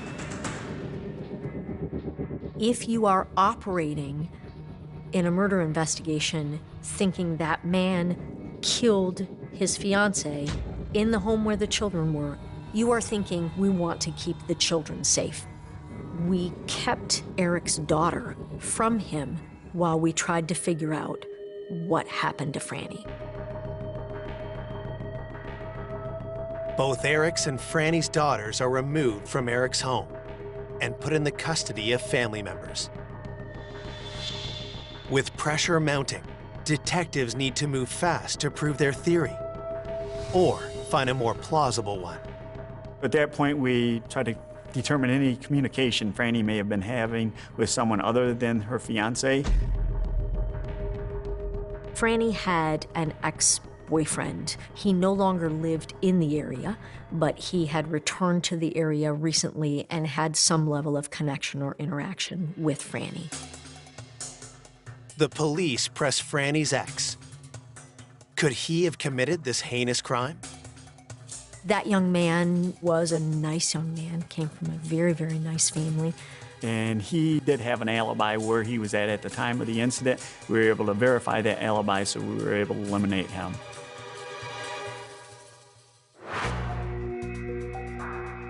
If no one in Frances's immediate circle wished her harm, what about her coworkers? Detectives learned that while Frances worked at a retail store, she was involved in a frightening incident. Where Franny was working, there was a couple shoplifters that had stolen some clothing. She confronted them. The confrontation turned to violence when the mother of the two young shoplifters jumped in, attacking Frances. The assault left Frances with a severe eye injury, as well as emotional scars. The incident at work left Frances really scared, nervous, cautious. The mother of the shoplifters was actually criminally charged for a crime for the assault, some type of unarmed robbery. She was convicted. So there was some concern that maybe this was a retaliation for that situation. We did surprise them with a visit. They did have alibis on where they would have been at that time that the incident occurred. Investigators are able to verify those alibis, eliminating the women as suspects. frustrated detectives are still hoping that DNA from the crime scene will help them find the killer. But while they wait for results from the crime lab, the people of Jackson attend Franny's funeral, their emotions raw from the news of her violent death. Her mail carrier showed up to her funeral because she left such an impact on that person. That's how loved and how missed Frances Craig is. This was definitely a shock to the community because we don't have that many homicides. I was scared. I just didn't know what to expect. I was afraid to leave the house. I was afraid to do anything because we still had no answers as to what happened. The overwhelming feeling was the pressure we were under to get this right. Determined to find justice for Franny, investigators continued to drill down on Frances's fiancé. Hoping for an inside look at Eric Wolf, they bring in one of the couple's former roommates. Ryan Marshall was friends with Eric Wolf. So Eric and Franny welcomed Ryan into their home to stay with them. His house had caught on fire, and she was trying to help a friend out. He lived with them until April of 2014. The homicide happened August of 2014, so he had a pretty good knowledge of the two of them. He said everything was good, and he actually vouched for Eric, saying Eric was a really good guy and a friend for a long time, and doesn't feel that Eric would ever do anything to harm Franny. Speaking with Ryan doesn't give police new reasons to suspect Eric, but it doesn't clear him either. 3 months in, we've pretty much eliminated everybody of interest, anyone close to Franny other than Eric. But we don't have enough evidence to present to the prosecutor. But then, a new piece of information arrives that brings a new suspect into the spotlight. There was DNA found on Franny's zip tie.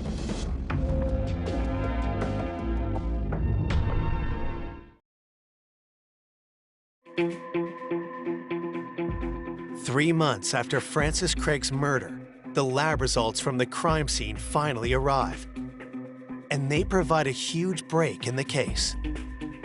We're notified through a national index. The DNA located on the zip ties matched DNA in a database. When somebody commits a felony, they have to submit to a DNA test. Somebody's DNA showed up on the zip ties that were used in the homicide.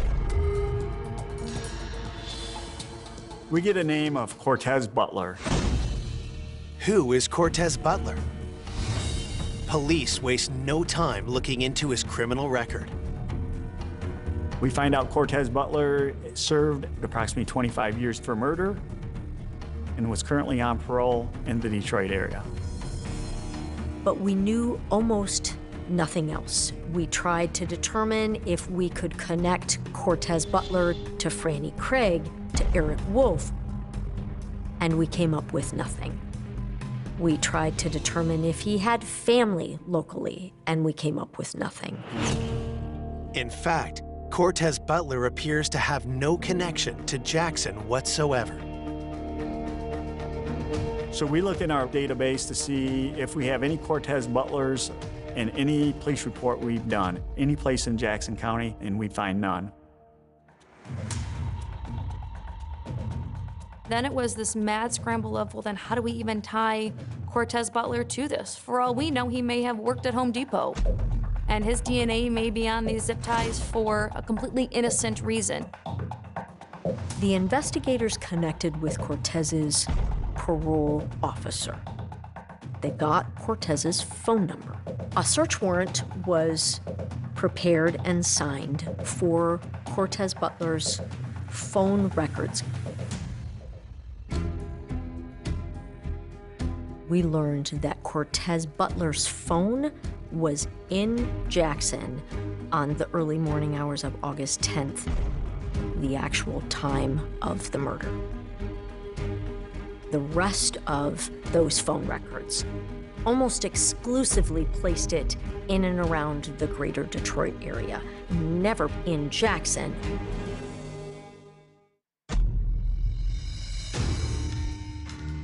But what reason would Butler have to harm Franny? Eric remained the prime suspect. He was the only dude with a motive. Maybe Eric was not ready to get married and didn't know how to end a relationship. So then the thought process was, did Eric hire this person to kill Franny? The cell phone records also connect Butler to some other shady characters. We were able to identify a Clifford and Rodney McKee as being connected to Cortez Butler. Clifford McKee lived in the Detroit area. Clifford McKee was in prison for approximately 20 years for murder. We found out that Rodney McKee, he was a big heroin dealer in Jackson. We found out that he had committed arson. The arson that Rodney McKee perpetrated was against Donna and Ryan Marshall. The police are stunned. Ryan Marshall is Eric Wolf's friend, the one who had been welcomed into Franny and Eric's home after his house burned down. But what kind of a connection could Ryan possibly have to a drug dealer like Rodney McKee? Ryan Marshall's mother had been a heroin dealer for Rodney McKee. But after months of dealing for Rodney, Ryan's mother decided she wanted out.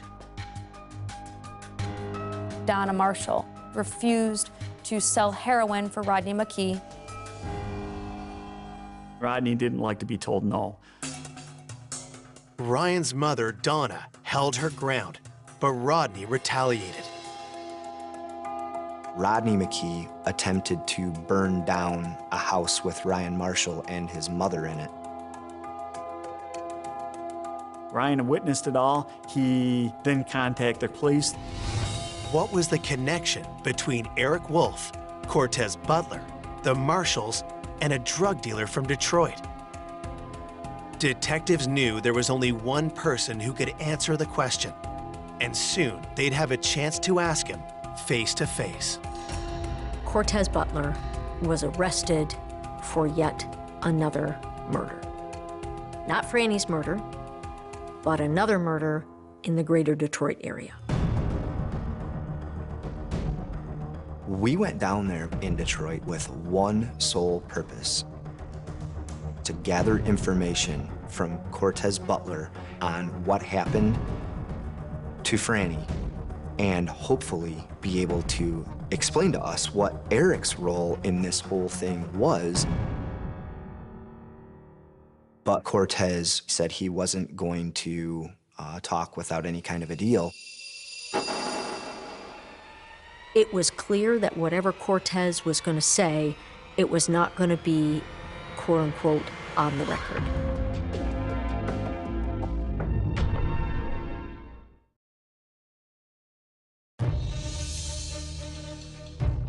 Investigators have DNA evidence and phone records that link convicted killer Cortez Butler to Francis Craig's murder. They arranged to talk to him while he's detained for an unrelated homicide. But he immediately tries to shut them down.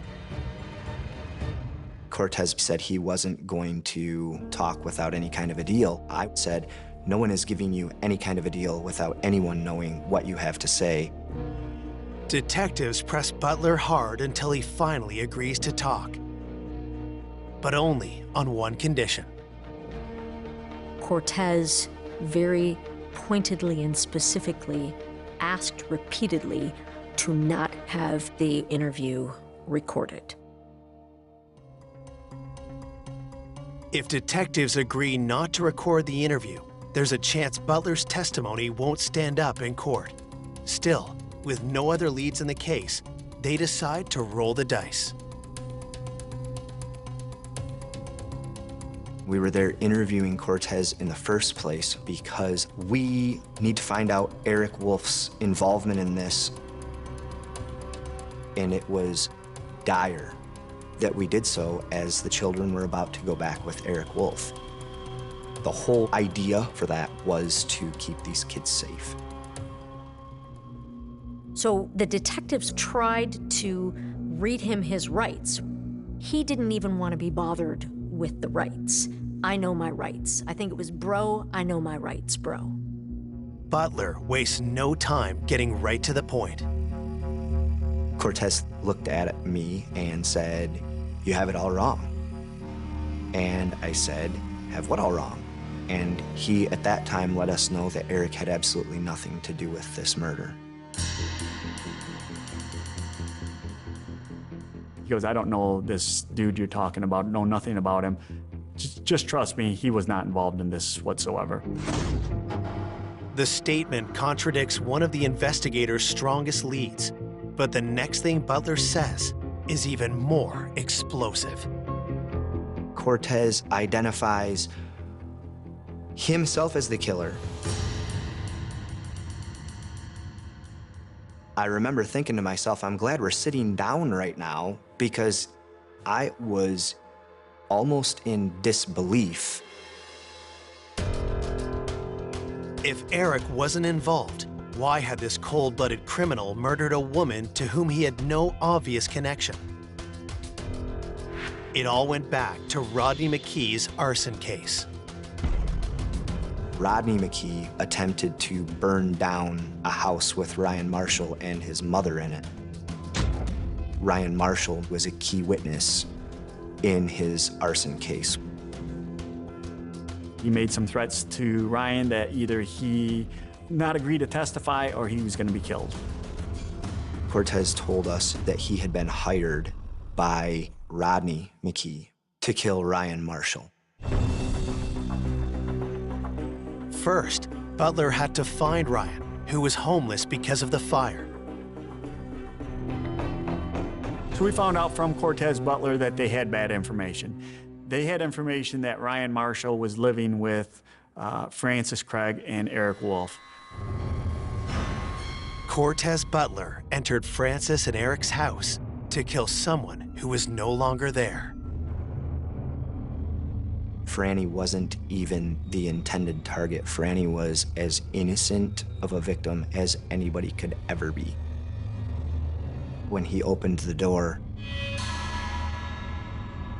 he had made the decision that he was killing somebody while he was there. He doesn't have to force entry. He gets into the house. He noticed the bedrooms have some kids in it. He walks past them, and he goes to Franny Craig's room.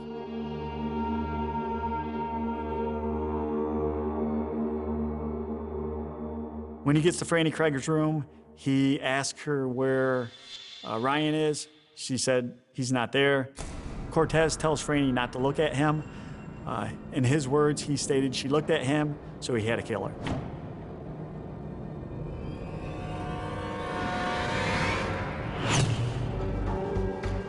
The horrific details that Cortez reveals next leave detectives with no doubt about the guilt of the man sitting across from them. He decided to bind her, trying to get information from her, but she would not cooperate. Cortez stabbed her multiple times. We will never know how long he took to torture her and butcher her. And it clearly took time and effort to stab and slice her in the manner that he did. She died in the service of keeping Ryan's identity and his location secret, and/or she quite frankly just didn't know. Cortez Butler's chilling confession is nothing short of a game changer, both for detectives and for Eric Wolf. It eliminated our hypothesis that Eric Wolf was responsible for Franny's death. Eric wasn't involved. He's an odd duck kind of guy. Eric was able to regain custody of his daughter. I took from this case that we can never jump to conclusions. I was pretty convinced that he did it, not to the point that I could charge him, but I was pretty convinced I had the right person. Now that investigators do have the right person, they're determined to put Cortez Butler away for life. But all of that is in jeopardy. I didn't believe that Cortez's confession would be legally admissible in court because it wasn't recorded. And if Cortez Butler ever walked free again, I don't know that any of us are safe.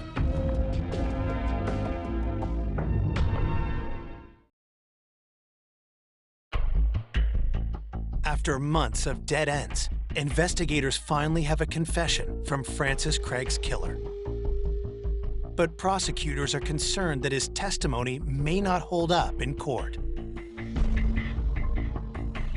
I was concerned that it would be legally inadmissible because it wasn't recorded. He was basically told, we're not planning to use this in court against you. I was concerned that he had not been properly advised of his Miranda rights. But we still had his DNA on the zip ties and the cell phone records. So I kept thinking, and I finally got myself legally to a point where I was convinced that we need to give this a shot. In October of 2015, Cortez Butler is charged with Francis's murder. When the trial begins 6 months later, Butler appears relaxed, almost giddy. Cortez really seemed to thrive in that trial atmosphere. He would seek out cameras and smile at them, give them this big, full teeth smile. He wanted to fight just because he could. He wanted to run the show just because he could. But that's just a warm-up for the verbal assault he launches into when he takes the stand. Cortez Butler was a monster at that trial. He bragged on how many bodies he had. It was unbearable.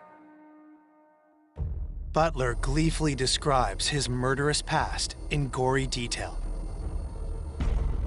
But when asked about killing Francis, he fiercely denies it.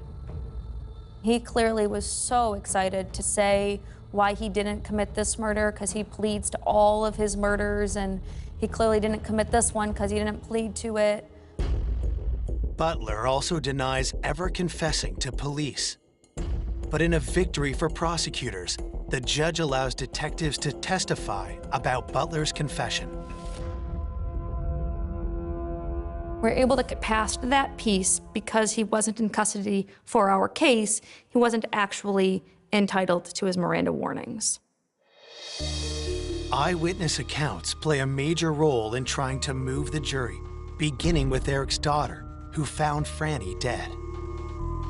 Alexis was our first witness up there, and I don't know that I will ever forget the audible gasps and sobs and emotion pouring from the jury just from that first witness. The physical evidence is laid out. We have Cortez Butler's DNA on the zip ties that were used in the homicide, and we also have phone tracking information showing Cortez Butler and Jackson. Prosecutors make a compelling case, but without a recording of Butler's confession. It's the detective's word against Butler's. When the jury returns with the verdict, there's no guarantee which way the cards will fall. Cortez Butler was convicted of first-degree murder, and he won't ever walk free again. The sentence was life without the possibility of parole for the premeditation murder of Franny Craig. This was a complicated story to tell to a jury. It is a difficult one for all of us to wrap our brains around, even still. Cortez goes to look for Ryan at her house, and he doesn't find him, and murders Franny in her own bed while she's doing nothing wrong. Franny had no connection to her killer whatsoever. We can rest maybe a little easier that the bad guys won't ever hurt anybody else, at least not outside of the walls of prison. But none of it brings Franny back.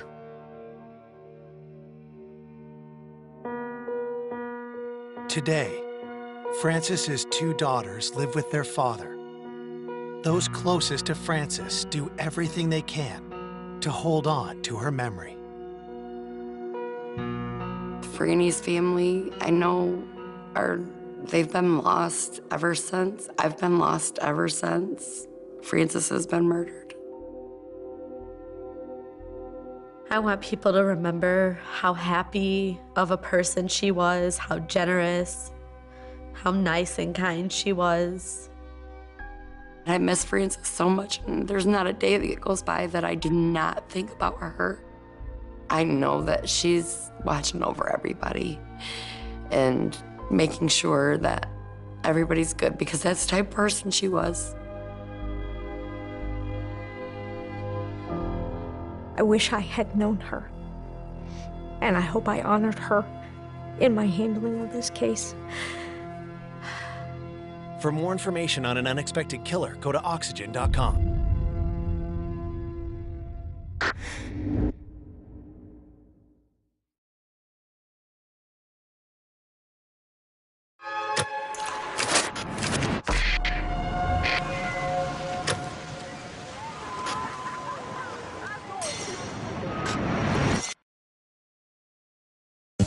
An all-American woman. She was a beautiful young gal, and she had a great personality. She was amazing. She was so kind and so caring. She was my sister. She was my everything.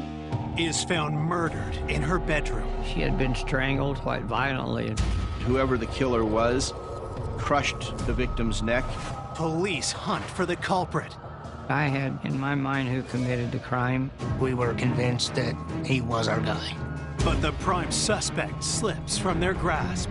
I don't get it. Did he really get away with it? Decades later, leaps in forensic science reignite the investigation. We're not giving up on the case. Is there a smoking gun? We gotta find it.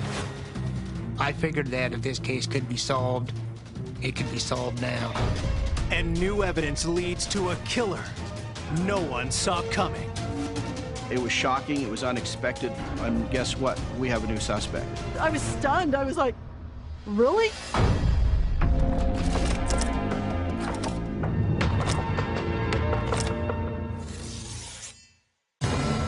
In the early morning hours of June 6, 1980, the peaceful suburb of Woods Cross, Utah, is shaken by a frantic 911 call. Oh my God, what's the problem? My wife's been killed. I just got home from work. Okay, I'll see. What's your name? Steve Strong. Please hurry. Woods Cross had never had a homicide. This was the first one, and it definitely was not something we were used to. Police respond to the modest home on the outskirts of Salt Lake City. Well, I got called to respond to this house that they'd said there had been a homicide.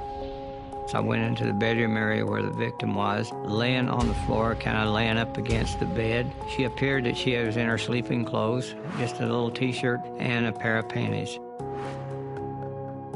First thing that I noticed, she had bruising and scratches on her neck area that looked like she had been strangled, and been strangled quite violently. In fact, I believe that she had put up quite a struggle and quite a fight. Torn fingernails and some bruising on her legs and her feet. It was an indication she fought pretty hard. It looked like she had been knocked off of the bed and onto the floor. 2 or 3 of the rungs in the bed that had been broken out. So it was obvious that there was a pretty good struggle had taken place there. Police searched the rest of the house, looking for clues to what happened. And looking around, I didn't believe that there could have been a robbery or anything of that nature, because everything else was in place. It did not look like a robbery or theft. This looked more like a personal attack. This looked more like that she was the target of her killer. Investigators turned to Steve Strom, the man who had called 911. He tells police the victim is his wife, 25-year-old Karen Strom. Talking to Steve, he was kind of hysterical, just very upset that his wife was dead.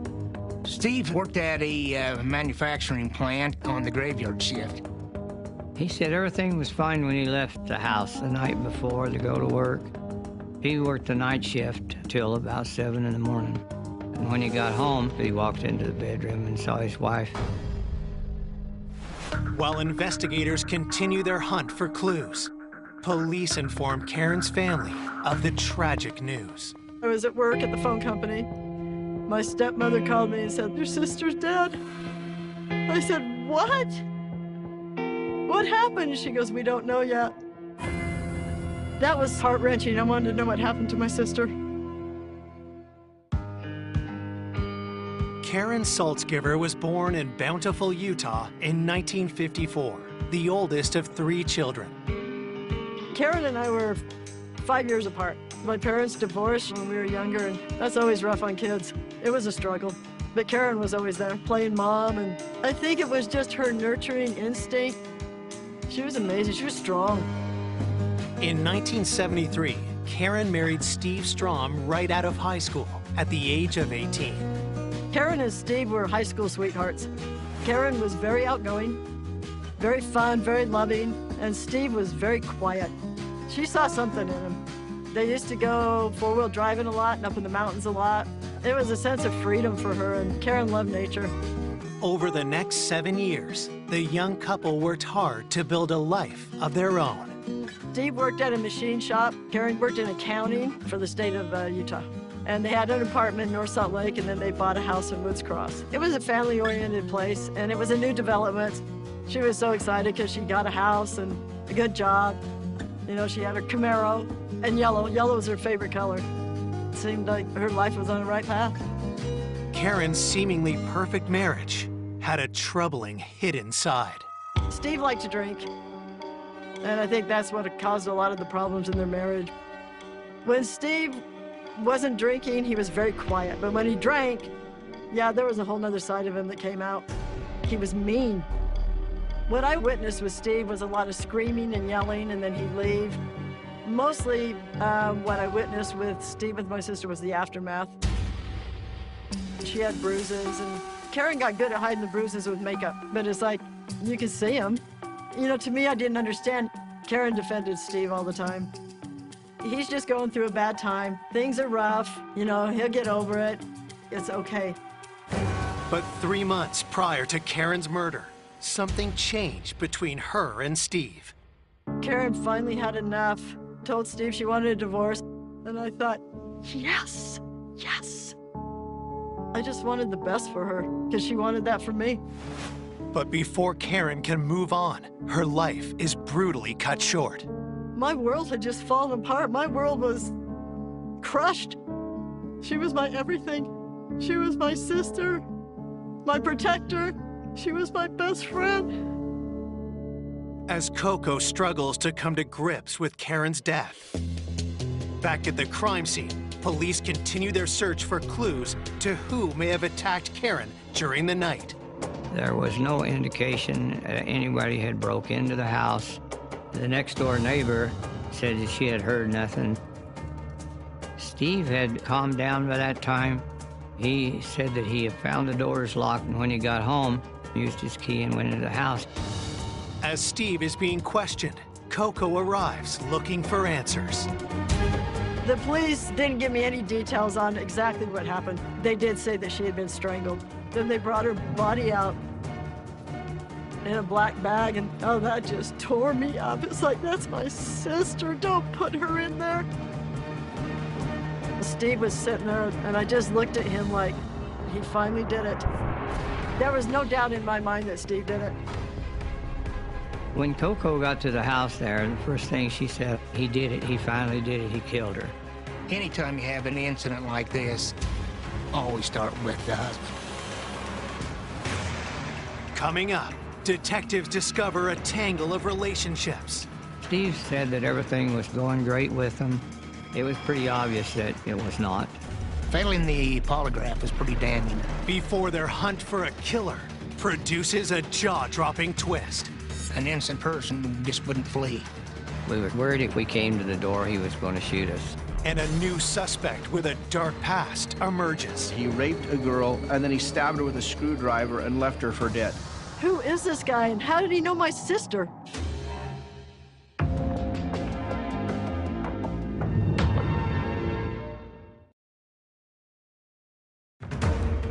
Police in Woods Cross, Utah are investigating the murder of 25-year-old Karen Strong.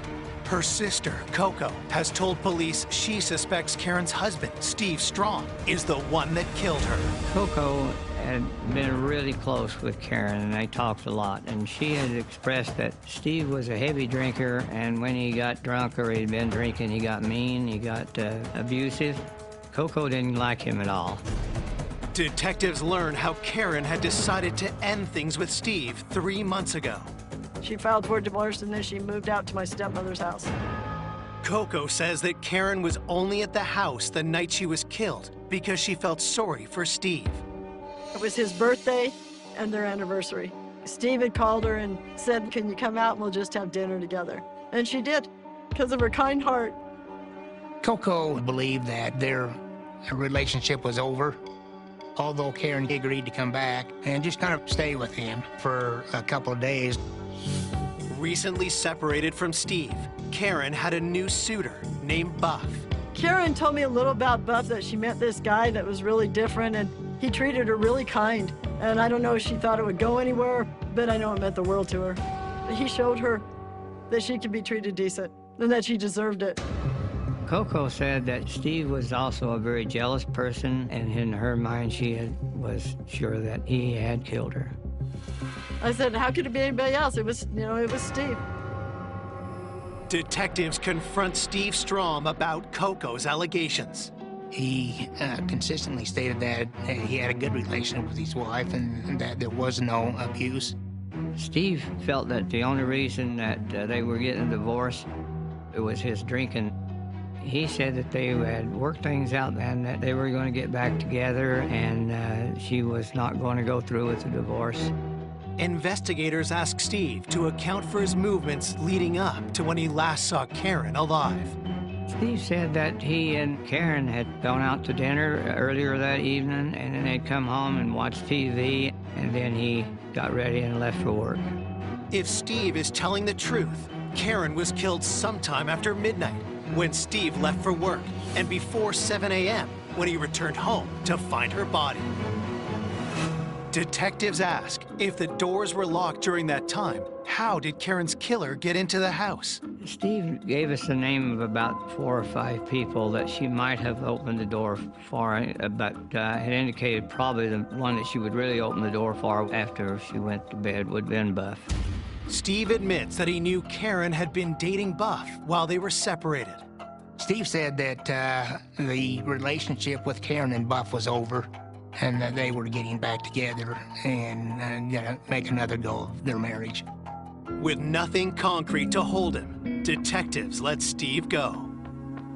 After police release Steve, the news that Karen was murdered spreads through Karen's family. It just broke everybody's heart. My mom, that was her oldest daughter. She couldn't deal with it. She just shut down and shut off. It was just heart-wrenching, and it was something that was so surreal. I was trying to wrap my head around, she's really gone? As Karen's loved ones reel from the murder, detectives head to the factory where her husband, Steve, works as a machinist to confirm his timeline and verify his story. I talked to the supervisor and got copies of his time card, and as far as anybody there could remember, he was on his machine the entire time. Despite confirming that Steve was at work when he said he was, investigators cannot dismiss their suspicion of him without a better idea of when Karen had been killed. That timeline was very important to the case because we'd be able to tell who had opportunity during that time. As detectives continue their investigation at Steve's workplace, one of Steve's co-workers they speak with is 29-year-old Ed Owens. Steve Strom had named Ed Owens as one of the individuals that Karen would have allowed in. Ed and Steve were not only co-workers, but they had became friends. They socialized together, socialized with their spouses. Both of them liked to drink, and so they oftentimes did it together. There was an incident where Steve would end up so intoxicated that Ed and Karen had to take Steve home and carry him into the house and put him to bed. Ed tells detectives that he was working the shift before Steve arrived that night, but had left the plant for his meal break around 8 p.m. Ed had said that he had left work and then gone to the local bar to get his lunch, and he started drinking with some friends till they closed the bar, and then went out in the parking lot and continued drinking. Ed came back to the plant about 4:30 in the morning. He was obviously intoxicated. Steve had actually offered Ed a ride home, but Ed had refused and drove home intoxicated.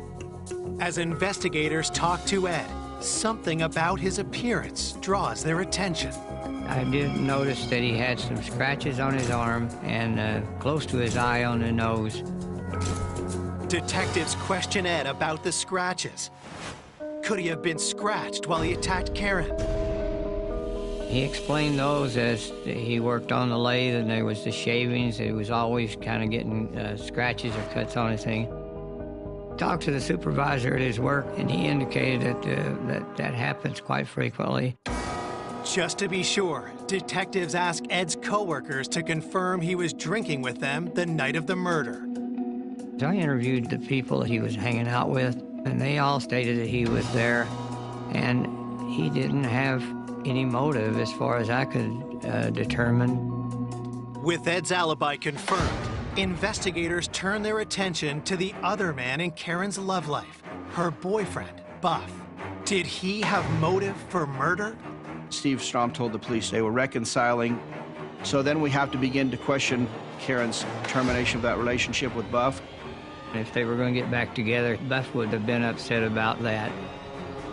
His attitude might have been, if he couldn't have her, nobody else would.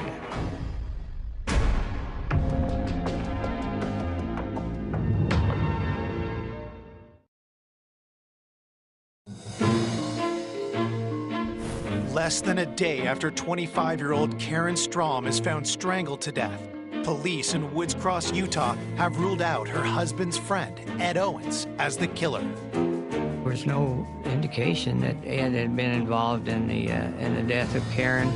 But despite verifying his alibi, detectives do keep Karen's estranged husband, Steve Strom, on the suspect list. Her sister Coco talked about how abusive he had been and that Karen needed to get out of that relationship. Now, investigators want to speak with the man Karen started dating shortly after separating from Steve. Buff Bangeter was a man who Karen Strom had had some degree of a relationship with, and so, of course, law enforcement had reason to talk to Buff. Detectives begin the interview with the 35-year-old mechanic by informing him of Karen's murder. He seemed upset when he found out that she had been killed. Then, Buff stuns investigators by revealing just how serious his relationship with Karen had become. According to Buff, they had wanted to get married, and it was Buff that persuaded her to go back to see Steve to be sure that what she wanted to do was get the divorce. Detectives ask Buff where he was on the night Karen was killed. Buff stated he was at home that whole evening and he would not have harmed her in any way. And he also made the comments that he thought it was Steve. According to Buff, it was pretty obvious that he was very angry about Buff's relationship with Karen. Even with no one to back up his alibi, police decide to let Buff go. We didn't eliminate him entirely, but after we interviewed and talked to Buff, we felt pretty confident that he was not the one who had committed that crime. I couldn't place anyone else having done the crime except for Steve. He remained my #1 suspect. While they wait for crime lab analysis to be completed, detectives keep digging into the people Karen may have let into the house the night she was killed. I interviewed each of the individuals who Steve indicated that he thought she might let in, took blood samples from each of them. I covered all the bases that I could. Investigators also received the forensics report from the crime scene. Crime lab went clear through the house and checking for fingerprints, and there was no fingerprints in the house that they could find other than Steve Strom and Karen. And that was pretty damaging as far as evidence towards Steve. Karen's autopsy results also come back and show no evidence of sexual assault, but do confirm strangulation as the cause of death. Whoever the killer was crushed the victim's neck. This was an aggressive, violent, vicious attack. Karen was scratching and clawing and fighting for her life. Karen's fingernails are clipped and preserved. As far as DNA back in 1980, there was not a lot more that they could do. The testing you could do with any sort of evidence was very limited. The autopsy also provides an idea of when Karen was killed. The approximate time of death was between 10 p.m. on the night of the 5th and 2 a.m. on the morning of the 6th. This means it was possible Karen was killed before Steve left to go to work. The time of death did not give Steve a strong alibi. By his own statements, it was after midnight when he went to work, so he was at home during that period of time. Armed with this new information, investigators reach out to get Steve in for another interview, and he makes a surprise request. Steve requested to take a polygraph. He said that he was innocent, he didn't kill his wife.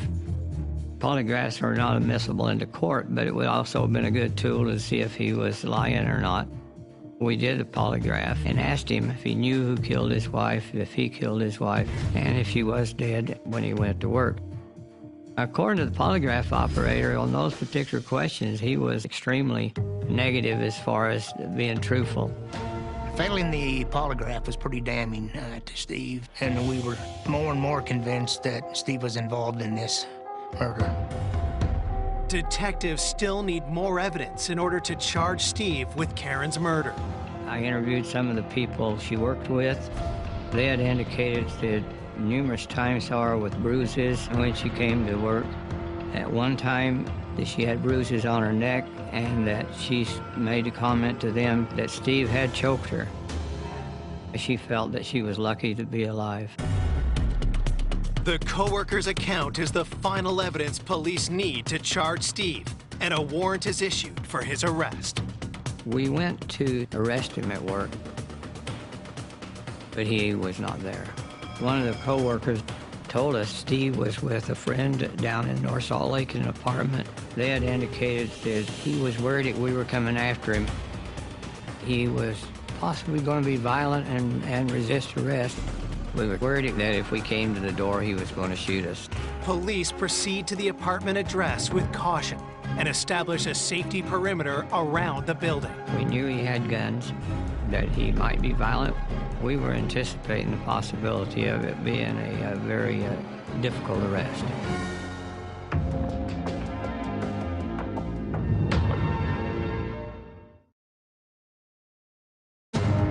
Police investigating the murder of Karen Strom are preparing to arrest their main suspect, her estranged husband, Steve. He had been known to have a weapon. It was a .357 Magnum. We was told that Steve had also made a comment to one of his co-workers that if the police come to get him, he was going to take a couple of pigs with him. Having that information made us feel very nervous about approaching him. Police maintain their distance, fearful of a violent confrontation. There was a SWAT team that was organized that had surrounded the apartment. After several phone calls into the apartment, Steve wasn't cooperative. Steve refuses to answer police phone calls. 3 hours tick by without a resolution before Steve finally answers. Finally, he was convinced to come out peacefully. 2 months after his wife was killed, Steve is finally arrested for Karen's murder. The news quickly spreads to her loved ones. The whole family, when they found out Steve was arrested, kind of breathed a sigh of relief. Good. You know, it was one step closer to being over. After 2 months of investigation, prosecutors believe they have enough evidence to convict Steve of killing his 25-year-old wife. There was significant pieces of evidence that pointed at Steve Strong circumstantially. It appeared that he had opportunity, didn't have a good alibi. He had motivation, potentially jealousy. He had history of domestic violence, particularly when Steve would drink. You had the incident where the co-worker saw Karen with strangulation marks on her neck, and Karen had told her it was Steve Strong that did it. So that was a significant component to the case. Put all the pieces of the puzzle together, and it did look like they've got a reasonable likelihood of conviction. Steve is held on remand for 6 months as prosecutors prepare their case. But just before the trial is set to begin, Steve's defense attorney asked the judge to exclude the testimony from Karen's coworker about Steve strangling Karen. The defense said the coworker didn't actually see it. The coworker is only reporting what Karen told her in what's known as double hearsay. And the judge made an evidentiary ruling that disallowed prosecutors from using that evidence or information at trial. And that was kind of a shocker to me because that was one of our key pieces of evidence. Interviews where people had seen the bruises, she had told them who gave her the bruises. Unfortunately, all of that comes out to be hearsay evidence and was not going to be admissible to court.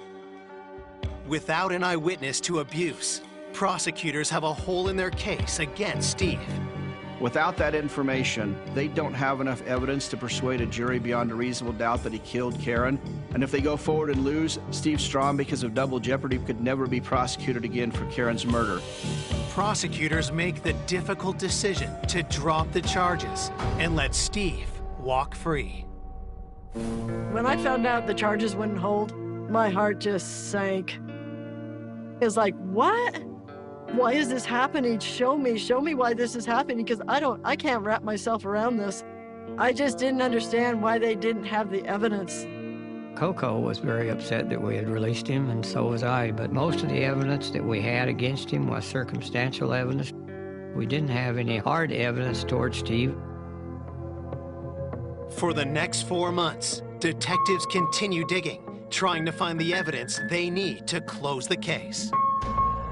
I did a lot of running around during that time, interviewing people and trying to find more evidence. However, most of the stuff we were getting was still hearsay. By the time the 1-year anniversary of Karen's murder comes, little hope remains. I felt that I had done everything that I could. My main thing at the time was making sure that I preserved all the evidence we had collected, so if something did come up later, we would be able to use it. In the summer of 1981, the hunt for Karen's killer goes cold. A year went by, another year went by, and I'd call anything, do you have anything new? Nothing, Coco, nothing, and it's like, did he really get away with it? The case remains cold for more than 2 decades, but police in Woods Cross never forget the murder of Karen Strong. I retired in 2005. However, I have to admit that I was still upset about the fact that I could not tie Steve to the murder. In 2006, 26 years after the crime, new detectives take a fresh look. This case was a high-profile case, and at one time there had been a lull in the caseload, so I had asked if I could focus all my time on this case. And knowing that there was new developments in science, I figured that it was the right time to pick this up, because if this case could be solved, it could be solved now. I went through the evidence looking for specific items that could be tested. The items that we sent into the lab for examination first were Karen's fingernails. Police in 1980 found material under Karen's fingernails, but had no way of testing it. Could this hold the key to identifying Karen's killer? We was quite worried that the evidence had degraded. I mean, it had been 26 years. The crime lab tests Karen's fingernails, searching for her attacker's DNA. When those results came back, it was a bombshell. There was DNA of Steve Strom underneath Karen's fingernails, but also there was unexpected DNA evidence underneath Karen Strom's fingernails. And guess what? We have a new suspect.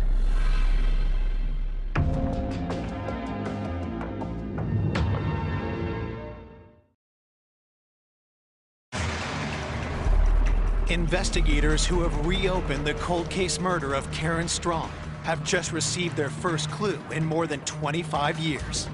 DNA from under Karen's fingernails has been traced to 2 different men, her husband, Steve Strong, and someone on the original investigator's radar. That DNA belonged to Ed Owens. The fact that Ed Owens's DNA was underneath Karen Strong's fingernails, it was shocking. Ed Owens was Steve's friend and co-worker.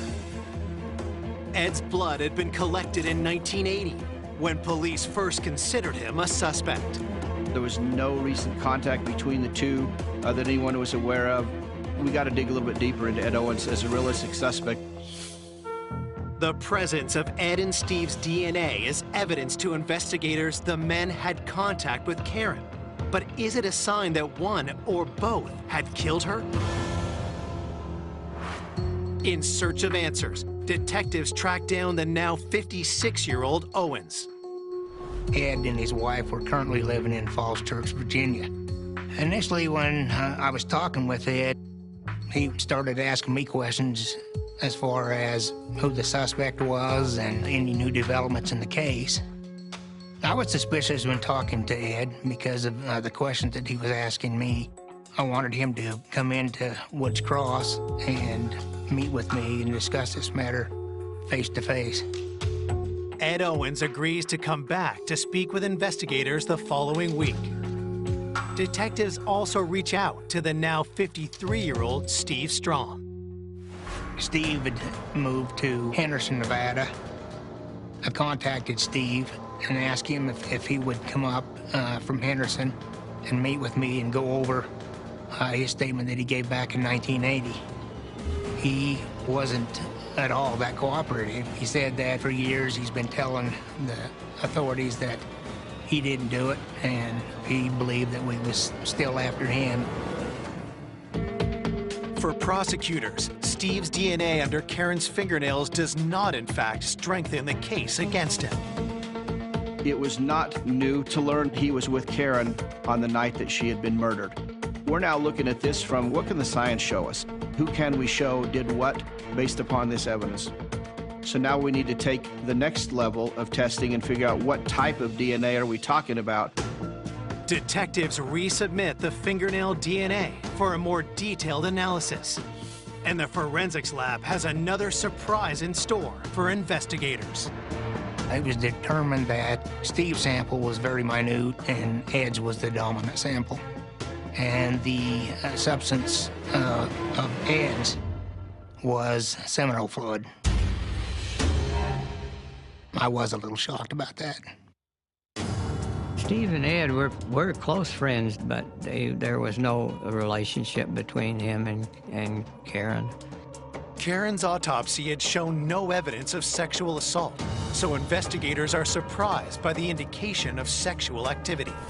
That was unexpected. Why is Ed Owens' seminal fluid underneath Karen Strom's fingernails? What happened here? Was this consensual sex that then went awry? Was it not consensual sex? Was this a forced sexual assault situation? In the 1980 investigation, Ed's alibi put him at a bar with friends when Karen was killed. I contacted the co-workers, people that had been to the bar with Ed on the night of the homicide. Both of the witnesses was unable to say whether Ed was at the bar the whole time. The co-workers had also noticed the scratches on Ed's hands and face the day after Karen's murder. Ed was asked how he obtained those injuries, and he said that he was playing with his dog. Strikingly, that statement contradicts the one Ed gave to detectives 26 years prior. Ed had said that those scratches were obtained by working on a lathe machine. This was raising some red flags as far as Ed's involvement in this matter. Detectives are eager to talk to Ed themselves, but he fails to arrive for his scheduled interview. Ed just mysteriously turned up missing 2 days after he had spoken with me. Left a note for his wife. It was a goodbye note. Well, after hearing this, I subpoenaed some banking records of Ed's And through those records, we determined that he crossed the border into Mexico. An innocent person just wouldn't up and leave his family and flee. Detectives get another surprise when they dig deeper into Ed's background. Back in 1980, the investigators ran a background check on Ed Owens in Utah. I, however, ran the national database on Ed Owens and found that Ed had been arrested in California in 1973 and charged with attempted murder. A man raped a girl on the beach, strangled her, and then he stabbed her with a screwdriver and left her for dead. Ed Owens is charged and arrested, did go to trial, but Ed Owens' mother gave him an alibi. So the jury did not convict Ed Owens. Even though Ed hadn't been convicted, pieces of the puzzle just start to fall into place. We believe Ed's the killer. An arrest warrant is issued for Ed Owens for the murder of Karen Strom. When Sergeant Benson called me and said, "Coco, are you sitting down?" He goes, "Do you know who Ed Owens is?" I said, "I've never heard of him." And he said, "Coco, that's who killed your sister." I was shocked. All these years thinking of Steve, I was stunned. I was like, really? It was like starting all over again from scratch. Who's Ed Owens and how did he know my sister? It was kind of a shocker to me because I was totally convinced that it was Steve.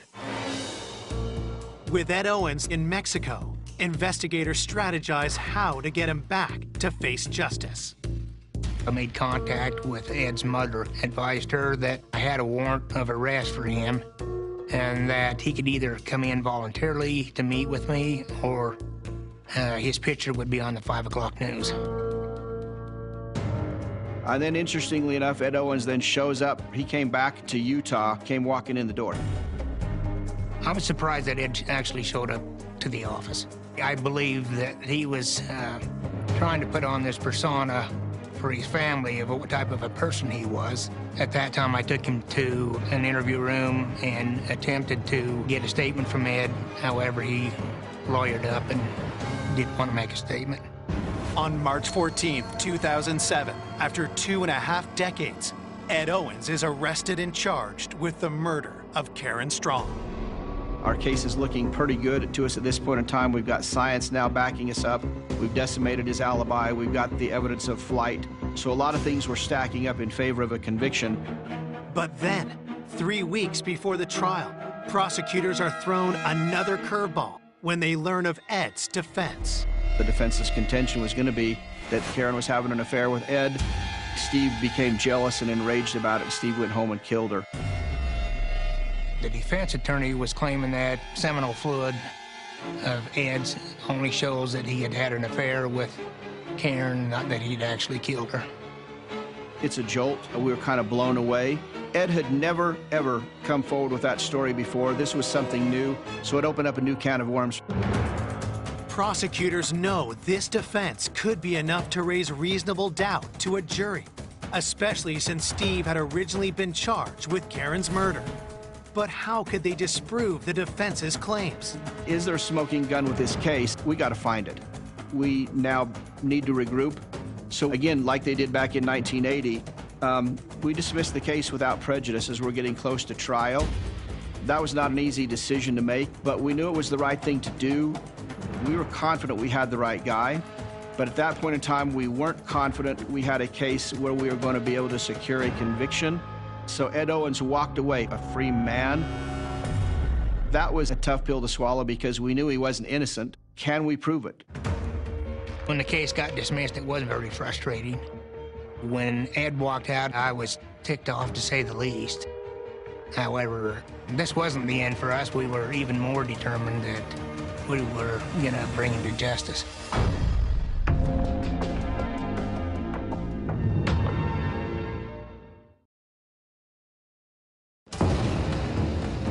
26 years after the murder of Karen Strom, police have arrested their second suspect in the crime, Ed Owens. But prosecutors are forced to drop charges against Ed, leaving Karen's family desperate for justice. After they released Ed Owens, I told Troy, Please don't give up, you guys. Come on, there's got to be something. Please don't give up. I made a promise to Coco Saltzgiver. We're not giving up on the case. We're not abandoning it. Dismissal without prejudice means it can be refiled. We knew Ed Owens did it. We just wanted to get to the point where we knew we could actually prove it. Detectives re-interview those who knew Karen to find out if she really could have been having an affair with Ed Owens before she was killed. And all the witnesses that I talked to, it was pretty obvious that Steve, being as jealous as he was, and also Karen's relationship with Buff, Karen would not be having an affair with Ed Owens. With no evidence of sexual assault found during Karen's autopsy, prosecutors need to establish an alternate theory to Ed's claim of an affair. So why is Ed Owens' seminal fluid underneath Karen Strom's fingernails? The best theory that we had is Ed Owens went into Karen Strom and Steve Strom's home that night in the summer of 1980 with intent to sexually assault her. That Karen successfully stopped him. I believe that that's probably the best answer because there was no genital injury to our victim, Karen Strom. Yet there's a hell of a struggle. And the way he crushed her neck, it's in anger. He didn't get what he wanted. Prosecutors know they only have one shot at making Ed pay for his crime, and they'll need hard evidence to convince a jury. We can't let him get away with it now again for what he did in 1980. We had to continue to focus in on that crime scene, focus in on Karen's body, go through all the evidence again, looking at every crime scene photo that we had, blowing things up. It's there. We're not going to give up until we find it. Investigators spend weeks examining the evidence in minute detail. Then, they catch something on the underwear Karen was wearing the night she was killed. One of the things that we did notice was there were some very tiny droplets that had never been analyzed. They'd kind of been overlooked. We submitted those to the crime lab. We did not know exactly what it was. When those results came back, another one of these aha moments, that material that was on Karen Strom's panties was Ed Owens' blood. And now we've got this. This was not a consensual sexual encounter. It's the final piece prosecutors are looking for. Ed Owens is picked up and recharged with Karen's murder. When Ed Owens was rearrested, it was a great feeling. Now we felt like our case was ready for prime time. At trial, in front of Karen's family, prosecutors present how the crime unfolded. Ed had gone to the bar, and knowing that Steve was coming into work, slipped out of the bar, and then went to the Strom residence to sexually assault Karen. Struggle ensued. She started lashing out at him. He ended up grabbing her by the throat, killed her, then went back to the bar with his co-workers, using them as an alibi. Sitting through that trial and watching the evidence they had, it was horrific what he did to her. Oh my God, she must have been terrified. But she fought. Oh, she fought hard. Who is the best witness against Ed Owens? It's Karen Strom. By the fight she put up and the evidence she gathered, part of what she got out of him when she gouged him was his blood. The defense argues that Ed is innocent and that Steve killed Karen out of jealousy. Ed seemed like he was very cocky and that he was confident that he was going to beat this case. The judge let me address him at the trial. I said, "You took my sister from me. You took my best friend. You took the person I feel safe with in the world. You took that from me." And he's smiling at me. He was smiling the whole time. After a 7-day trial, the jury takes just 9 hours to come to a decision. On April 1st, 2009, the jury returns their verdict. When they said guilty, I just, yes! You know, and then I said, "Karen, we did it! Sissy, we did it! We got him!" There were a lot of people that waited many, many years for justice with this case. When the jury said guilty, it's a sense of relief, a sense of accomplishment, a sense of justice for the victim. Almost 30 years after Karen Strom was killed, Ed Owens is sentenced to life in prison with the possibility of parole. His first parole hearing will be in 2032. Ed at that time will be in his upper 80s. Ed will essentially be spending the rest of his life in jail. For Karen's loved ones, Ed may have taken her life, but he can never take Karen from their hearts. I think of Karen all the time. I have a picture of her on my bookshelf, and I know her energy is still there. I can feel it. She was just so kind and so caring. She was a beautiful person, a beautiful soul. You can never be the same again when somebody's ripped out of your life like that. And you have that hole, but you can heal from something like this. It is possible. But you fill that hole with life. And you hope you live a good life for her too, because she didn't get to. A devoted couple building the perfect family. They were both very committed to adopting children that had a difficult past. Everybody in the family loved her. Murdered in a night of unspeakable horror. She saw a man with what appeared to be an axe. Her skull was split with a maul. Who could have wanted Bob and Kay Swartz dead? This person had threatened to kill them. We couldn't rule out anyone. We just didn't know. And what detectives uncovered has everyone blindsided.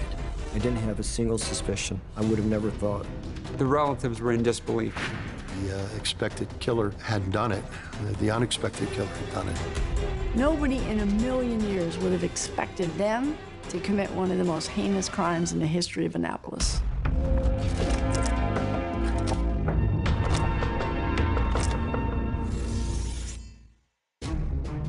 On a cold winter morning in 1984, Armando County Police. Police in Cape St. Clair, Maryland, receive an eerie call. Okay, what is the problem, sir? My parents are dead. You think your parents are dead? Yeah. First responders race to the scene and make a horrific discovery. When I arrived, there were uniformed officers that were protecting the crime scene who told me we had a 17-year-old and a 9-year-old who just learned that their parents, Bob and Kay Swartz, were killed. The children are visibly shaken and in shock, but agree to answer a few questions. My partner and I met with a young man by the name of Larry Schwartz and his sister Annie. Both of them were very calm. This young man, he said that he had gotten up that morning and that Annie, who was 9, told them that she didn't know where their parents were. He then looked out the dining room window and saw his mother's body in the backyard. He told me he immediately shielded Annie's eyes so Annie wouldn't see her body and called the police. Detective Barr leaves the kids in the care of the attending officers and moves to the backyard. It's his first grim look at the scene of the crime. Kay Swartz was found outside. She was a few feet from the sliding glass door in the snow. She only had one sock on her right foot. Her left foot was bare. The blood in the snow was horrific. It was just horrific. The blood had created a slush in the snow. Kay Swartz had puncture wounds around her neck, and she had a massive wound to the top of her skull. Detective Barr then heads inside. I looked in the basement area, and I found a black vinyl chair that had pooled blood beside it. It appeared as though she had been attacked sitting in that chair, and she bled heavily onto the floor. And there was blood from that chair leading out back. Just when it seems the crime scene can't get any more grisly, detectives discover another ravaged body. We found a small office adjacent to the landing of the stairs. The door was closed. We opened the door, looked inside, and found Bob Schwartz's body. There was an inordinate number of stab wounds to Bob Schwartz. There were defensive wounds in the body.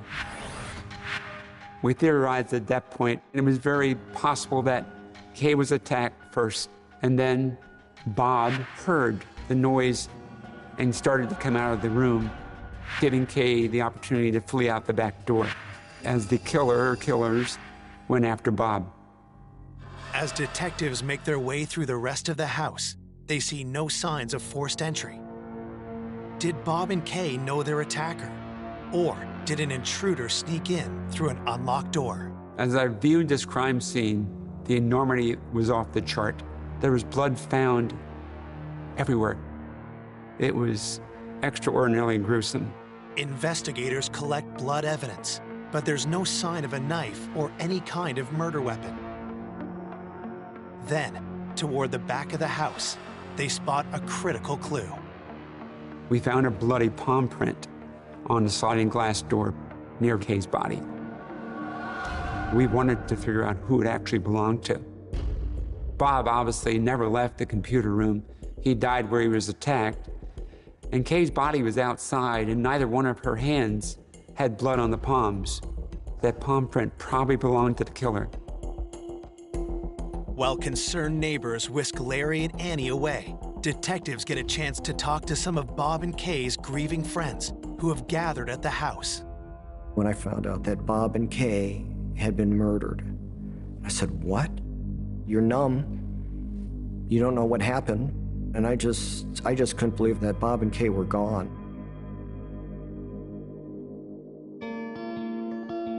Bob and Kay Swartz met at the University of Maryland outside Washington, D.C. They were both getting their master's degree in education. They both wanted to be teachers. He was 35, she was 27. She fell in love with him, and maybe 18 months later, they married. They were very involved in all kinds of church activities. Kay and Bob were intimately involved. Everybody seemed to know them. Everybody felt a connection with them. Bob was an engineer of sorts, worked at NASA Goddard down in Greenbelt, Maryland, in the space program on some level. Bob had to be a pretty clever man because he was involved in computers back in the dark ages, 1984. He was always very positive. He was funny, quick sense of humor. Kay was the fun-loving, carefree spirit, beloved by everyone who knew her. Always wanted to be a teacher, became a teacher. They wanted children, but Kay was unable to have children. Far from breaking their spirit, Bob and Kay's disappointment only seemed to strengthen their bond and gave them a loving sense of purpose. They decided they wanted to open their house and their hearts. In 1973, Bob and Kay embarked on their dream. That became part of their mission in life, in adopting children that had a difficult past, to provide some substance and some guidance. Larry Swartz was 6 years old when the Swartzes adopted him. 6 years later, they adopted a 4-year-old girl, Anne. Annie was born in Korea, did not speak much English when she first arrived. Annie and Larry were happy to be part of that family. Kay and Bob wanted to be the best parents ever to those children. Now, Larry and Annie were orphans again, and detectives need to find out who committed such a heinous crime and why. Police begin by talking to neighbors, hoping to find a witness who might lead them to the killer. We were alerted by a person approximately a block away on a parallel street that he had found what appeared to be a blood trail leading into the woods at the end of that street.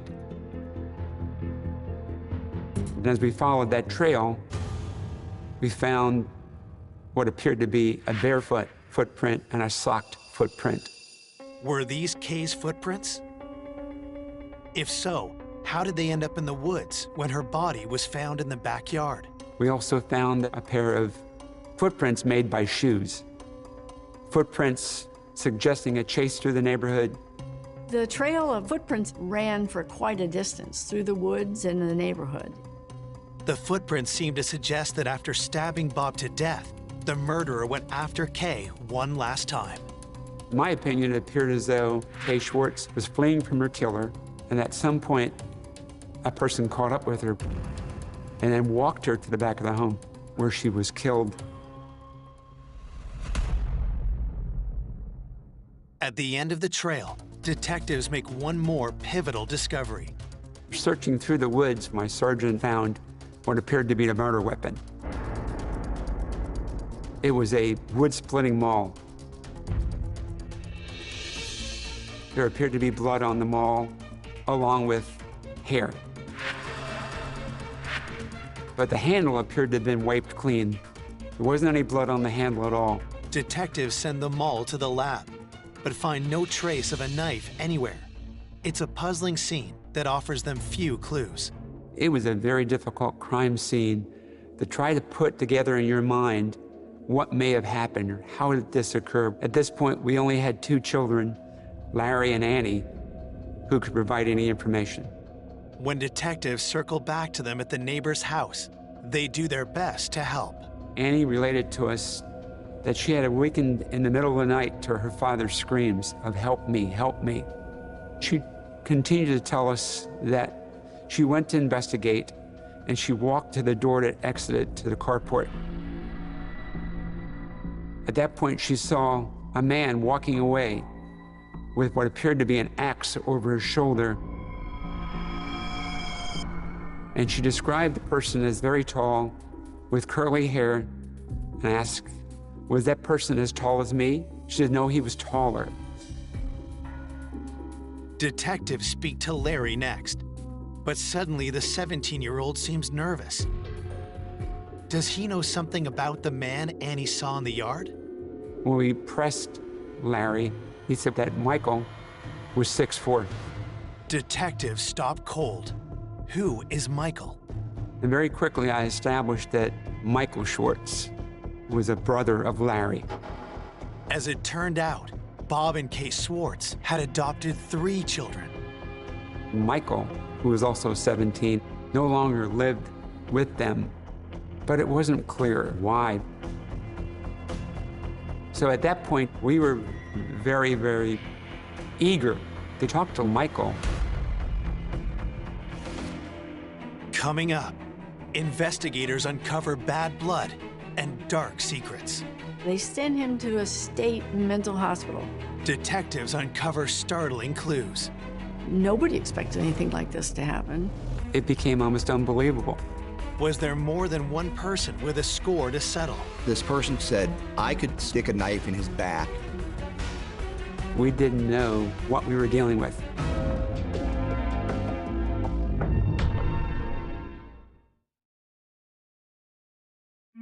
When they appear to have no suspects in the homicides of Bob and Kay Schwartz, police learn the couple's adopted children have an estranged brother.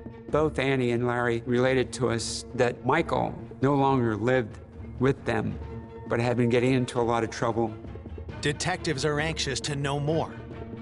Could Michael have possibly wanted to harm Bob and Kay? As we spoke to relatives during the investigation, Michael was quickly identified by them as someone we should look at very closely. Michael had made threats internally in the house. Detectives interview the Schwartz's friends and family to get more insight into Michael's history. Larry was the Schwartz's first adopted child. But long before Annie, Bob and Kay provided Larry with a brother. Michael was 8 years old when the Schwartzes adopted him. The boys were only 6 months apart in age. The Schwartz's second adopted child had arrived at their home, a troubled boy. As they interviewed everybody, detectives found that Michael's mother abandoned him when he was an infant, and Michael was relinquished to the custody of the state and became a foster child. He went through a series of 6 foster homes before the Schwartzes adopted him. Bob and Kay were determined to turn Michael's life around, but the boy's difficult past wasn't easy to shake, and the problem started almost immediately.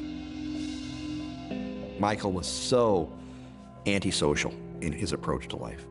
Michael was having behavioral issues at home, not obeying his parents on a consistent basis, smarting back, profanity. As the boys grew older, Michael continued to struggle. But that didn't stop Bob and Kay from having high hopes for both their children. I think Bob and Kay expected Larry and Michael to apply themselves very diligently to their studies and to do well. I think that Larry had a desire to please people. He had kind of a soft-spoken shyness to him. He seemed to want to engage with people. But I think Michael was a challenge from the get-go. I think Michael, he had some deviancies that probably would have precluded anybody from having any type of relationship with him on any level.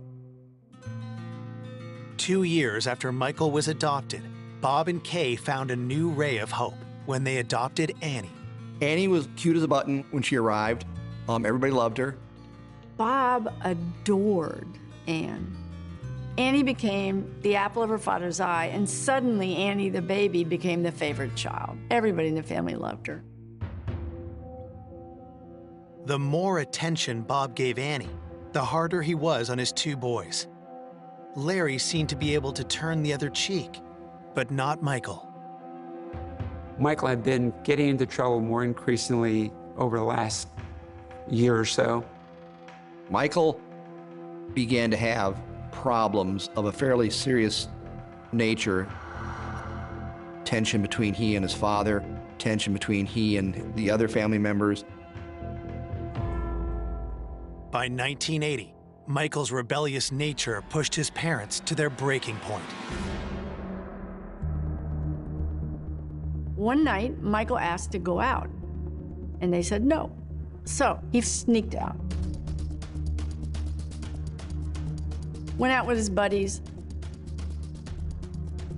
When he came back home at about midnight, he pounds on the door.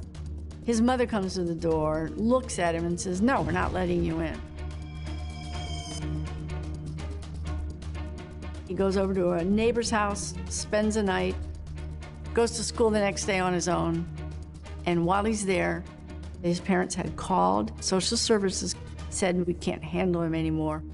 After 5 years of struggling with Michael, Bob and Kay were so concerned about his volatile behavior that they asked the state to place him with another family. He never lived at home again. It was just a very difficult situation. Bob and Kay loved him, but they felt there was nothing they could do for him. While Bob and Kay tried to stay focused on Larry and Annie, Michael's state of mind seemed to deteriorate. Michael had been in a reform school, and he got in a fight and got in some trouble, so they sent him to a state mental hospital for evaluation. And that was just a few weeks before the murders. He was staying at this facility. The Crownsville State Hospital Center was terrifying, faceless, institutional, decrepit buildings, straight out of a Stephen King nightmare. Had Bob and Kay's rejection led Michael Swartz to commit a cold-blooded murder? Detective Barr and his partner decide to make the short drive to Crownsville and ask Michael for themselves. He was interrogated by these talented homicide detectives. Michael's denying. Michael's words say one thing, but to the detectives, his appearance tells a different story. They did notice it. Michael had very noticeable marks on his long neck, and he clearly had an injury of some kind there. But he said they were hickeys. Detectives keep pushing, but Michael is adamant that he was at the hospital on the night of the murders, and the hospital records back up his claims. We learned from the staff that their logs indicated that Michael had been there all evening. He has what appears to be an ironclad alibi. I mean, he is in a locked ward in a state mental hospital. The police weren't so sure. A lot of people weren't so sure.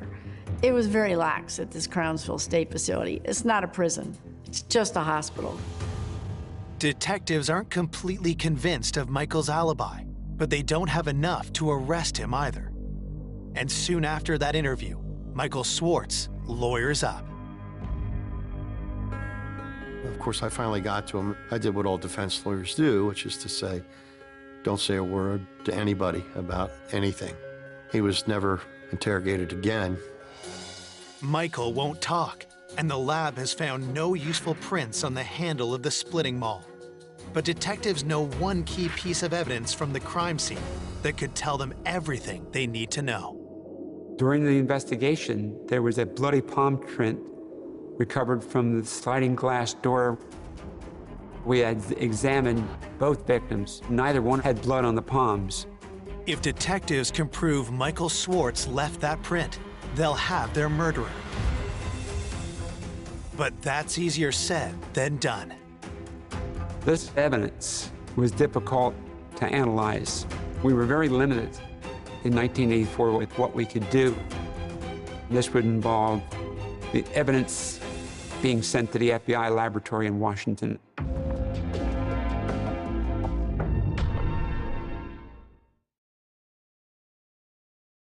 Detectives investigating the savage double murder of Bob and Kay Swartz are hoping one of their most promising pieces of evidence will help them catch the killer. A bloody palm print was lifted and sent to the FBI laboratory for analysis. We knew that it would probably take a long time to get those results. While the feds in Washington do their careful work, the shocking news of the murder spreads. There was a tremendous uproar in the community about this murder. A couple were murdered in their own home. A crazed killer chasing a woman through the neighborhood. There was a lot of pressure to solve the case. That pressure only mounts when detectives receive the coroner's report. It's a grim account of a seemingly psychotic attack. The wounds to Mr. Swartz numbered 17 in total, and in fact were lethal. Both his right and left carotid were severed during the attack. On Kay Swartz, the autopsy showed that she was stabbed 7 times around her neck area, but they were very light wounds, tentative, and then her skull was split with a maul.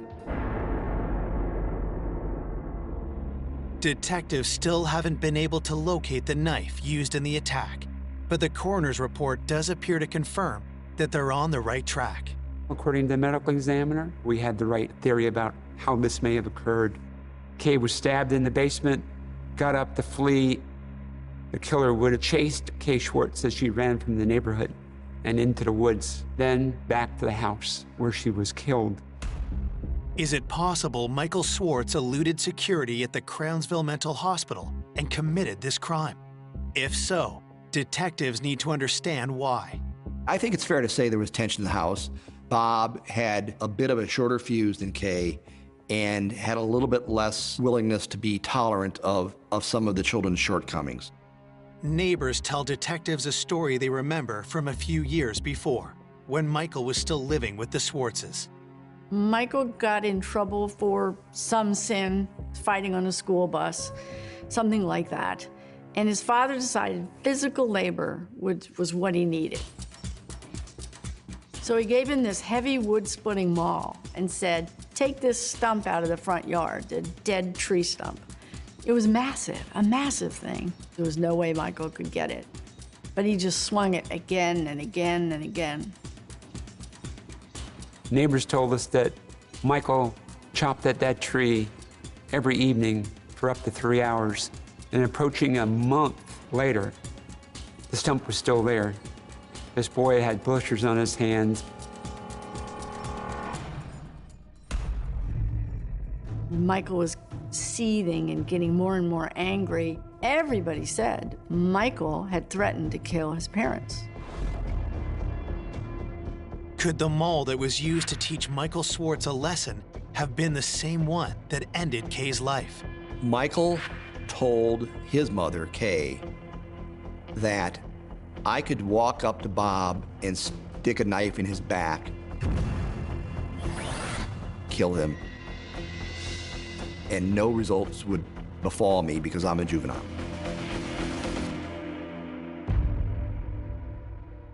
The logical assumption on all of our parts was Michael had made good on his threat.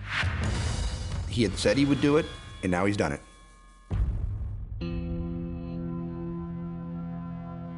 Four days after they were found brutally murdered, Bob and Kay are laid to rest. The funeral, I had replays of having moments with them. I always admired them. Like, why would somebody kill them? The couple's obedient children, Larry and Annie Swartz, have been staying with friends of the family. while their brother still resides at Crownsville. Michael Swartz was allowed out of the hospital to come to the funeral, and at the cemetery, both boys stood over the grave and shook holy water, one into Kay's grave, the other into Bob's grave. Off to one side, the two detectives on the case stood in their suits with their sunglasses in the cemetery. Everyone gathered around, gave them their support. But most people believed it was Michael who had done it. Many note the suspicious red marks still visible on Michael's neck. Talk spreads through the community. The newspapers were saying that Michael was a suspect. But even though he was in Crownsville at the time, there was some question about the accountability there, and maybe he could have gotten away and done it. With lingering concerns over Michael's alibi and the security at Crownsville, detectives decide there's only one way to find the truth once and for all. Wanting to make sure that we had crossed every T and dotted every I, my partner and I decided that we were going to follow up and visit that mental hospital again. We wanted to make sure that it was impossible that Michael would never have been able to leave undetected. So we asked the staff to lock us in the ward where Michael was committed. If Michael could have gotten out of that, there was a chance Michael had done it.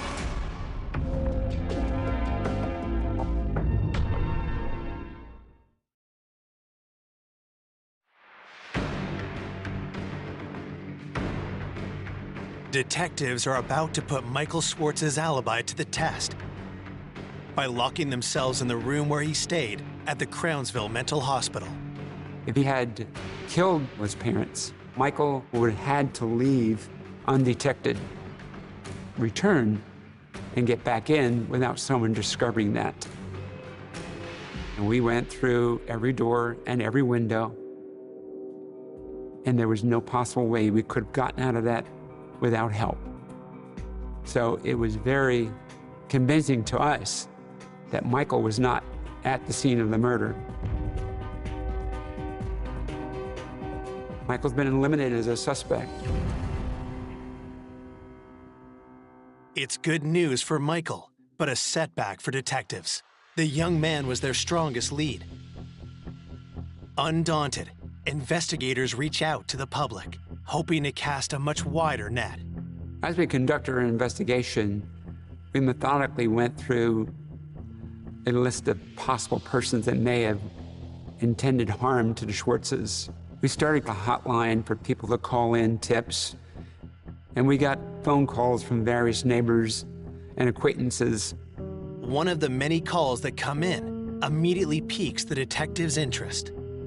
Persons we interviewed told us that Bob steadfastly picketed an abortion clinic in Annapolis for 4 years, never missed a Saturday.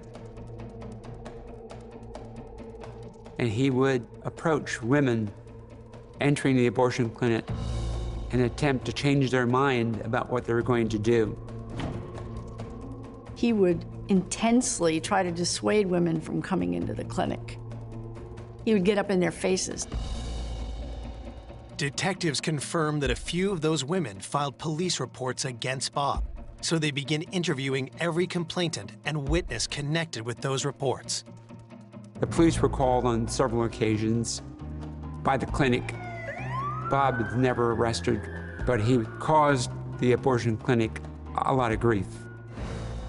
Could the killer be someone Bob confronted, or someone with a grudge against Kay? Kay was a school teacher at Broadneck High School. In her classroom, she was known for laissez-faire, not a strict disciplinarian. According to witnesses, Kay was well liked in school. She was an easygoing teacher. Detectives pursue every credible tip that comes in. Our investigation revealed that there was no evidence that anyone would have a vendetta against her. In fact, there was no motive that we could establish where anyone would have been that angry or vengeful to want to kill either of them.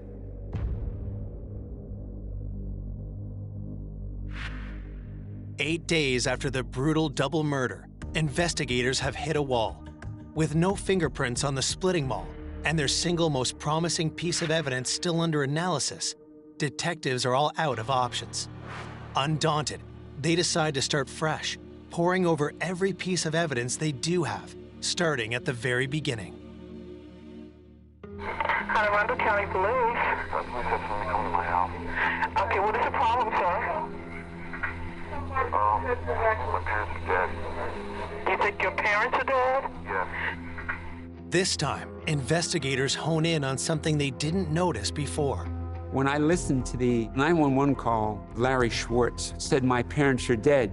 My parents are dead. However, he told the first police officer on the scene that he hadn't gone downstairs. His father was in the basement. At that point, he was only known that his mother was dead, not his father. So there's an inconsistency there. It didn't make sense. The discovery leads Detective Barr to take a harder look at Larry's version of events, and he finds several contradictions. For example, Larry telling us that he saw his mother's body from the window. Yet I looked out the dining room window and couldn't see her body. I thought perhaps he was confused and meant to say the kitchen window, which turned out to be even worse. I climbed on the kitchen counter and looked out the window and still couldn't see her body. Detective Barr had chalked it up to the extreme shock the boy had suffered that morning. Larry's demeanor wasn't unusual at the time. Various people react differently under stress. He could have very well been in shock, repressing his feelings. I didn't know. Barr wants to give Larry a chance to clear up his story, but that isn't going to happen. Larry had gotten an attorney. The attorney had advised him not to talk to us.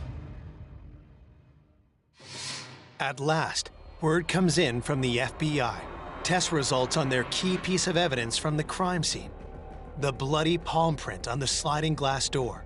The one detectives believed was made by the killer. It came back. Finally, we could find out who it could possibly belong to, what we were dealing with. Coming up, it's a twist that no one saw coming. A chill just went up my spine. It just didn't seem right.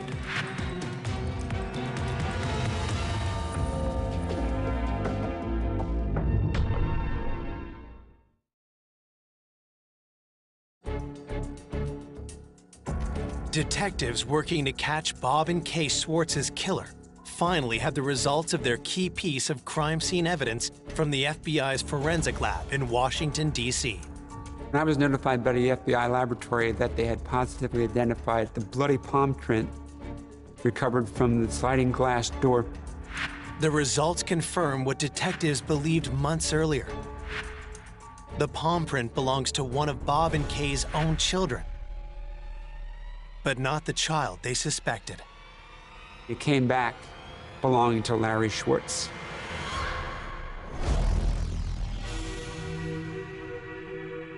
At that point, the state's attorney for Anne Arundel County authorized an arrest warrant be obtained for Larry Schwartz. Authorities charged young Schwartz as an adult with 2 counts of first-degree murder. When the news gets out, it causes an uproar in Cape St. Clair. Michael Schwartz was known as the bad kid in the family, not handsome, likable Larry. A chill just went up my spine. It just didn't seem right. I didn't have a single suspicion. It was very difficult to accept that Larry had that type of violence within him. Larry was seen as this model, mild-mannered son. Nobody in a million years would have expected him to commit one of the most heinous crimes in the history of Annapolis. The community was in denial. The majority of them were convinced that Michael Schwartz had done this. There was certainly a lot of speculation about whether we had the right person or not. It was very hard for people to believe that he could have done it. I think that they just felt there was more to this. There was more going on than any of us could understand. Why would a docile youth, beloved by everybody, explode in a rage and stab both his parents? Why? Everybody wanted to know the answer. Authorities want answers too. But Larry, at the direction of the defense team hired by concerned family friends, is not talking and has neither admitted nor denied guilt. So for the next 15 months, while Larry waits it out in jail, detectives spend every waking moment trying to build an airtight case. We lacked a confession. The state's attorney for Antelope County had me reassigned to his office to work exclusively on this case.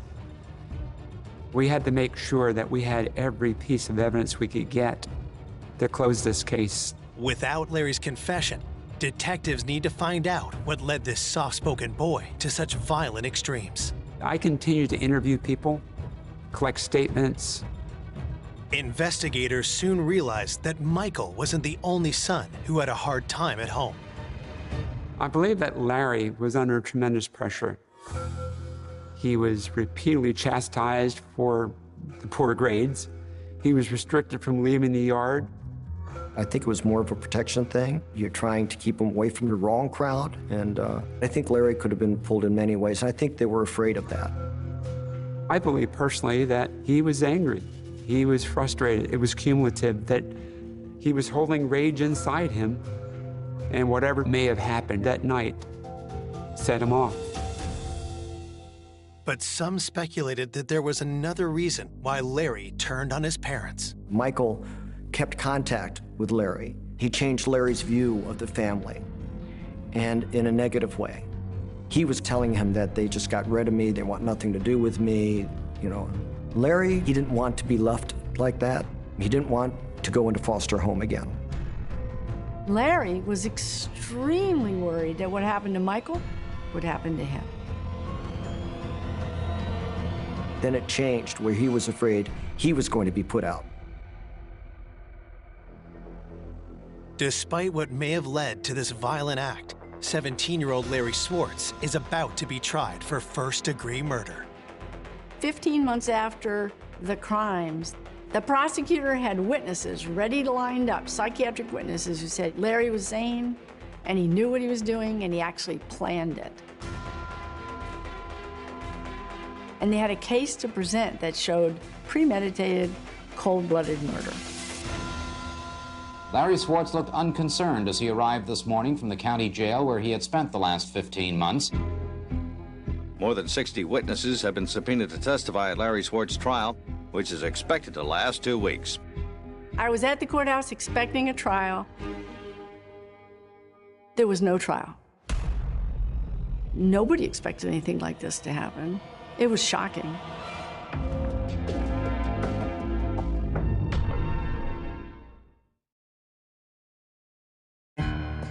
After detectives and prosecutors have labored more than a year preparing their case against Larry Swartz for the murder of his parents, a last-minute maneuver by Swartz's legal team has brought everything to an unexpected, screeching halt. The trial is called off. Larry had confessed to his attorneys. He broke down. He broke down sobbing and heaving, and he said he did it, he was guilty, and he just killed them.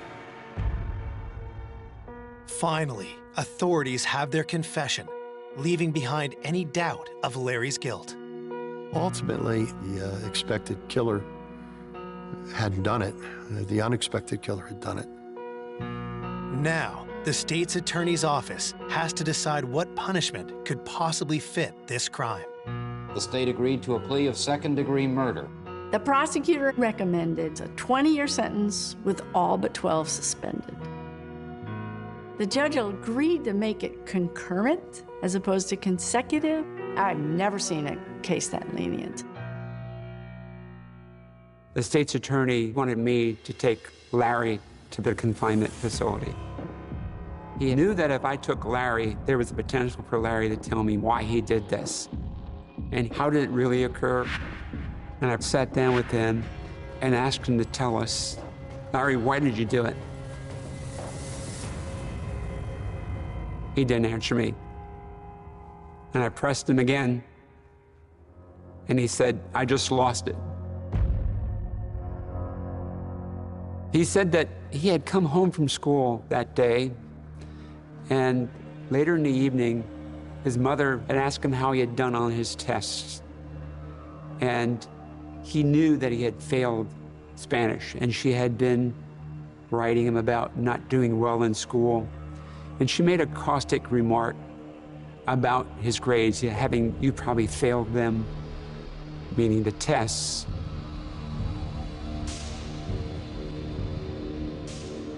So he took a knife and he stabbed her repeatedly about the neck.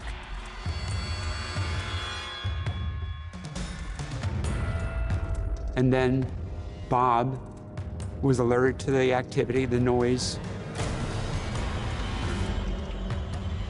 and he attacked Bob.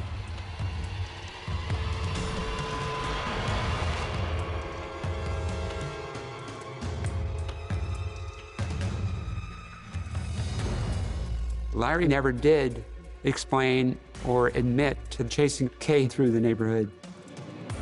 I found out during the autopsy that she had been stabbed through her esophagus, so perhaps she couldn't scream.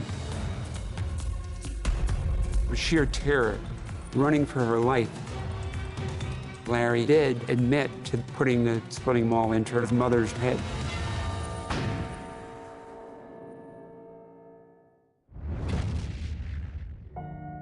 After committing such a violent act, Larry knew there was only one way to cast off suspicion.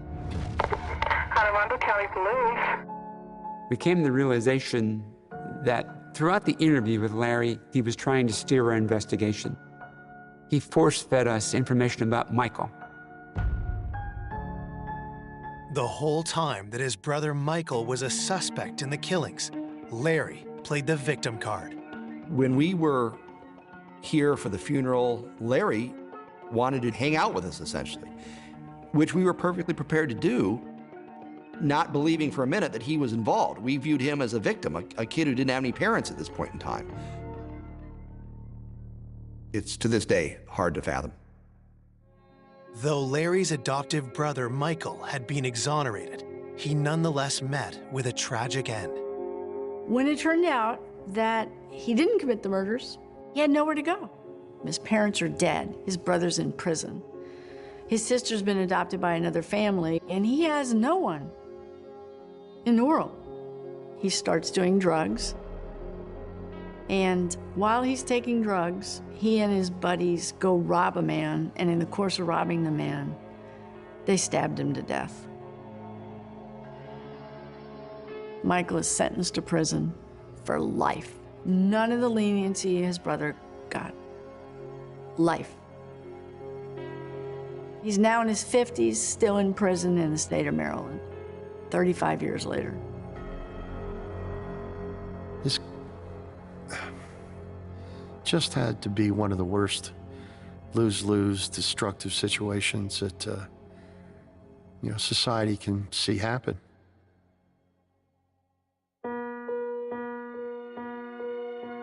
Looking back over this case, I have empathy for both Michael and Larry.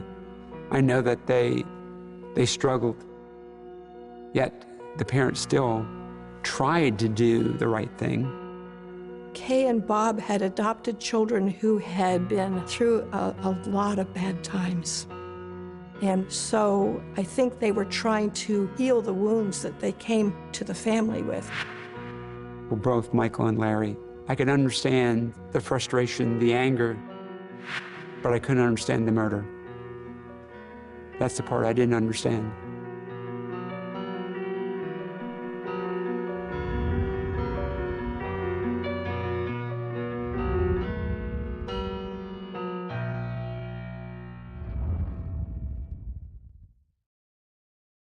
For more information on an unexpected killer, go to Oxygen.com.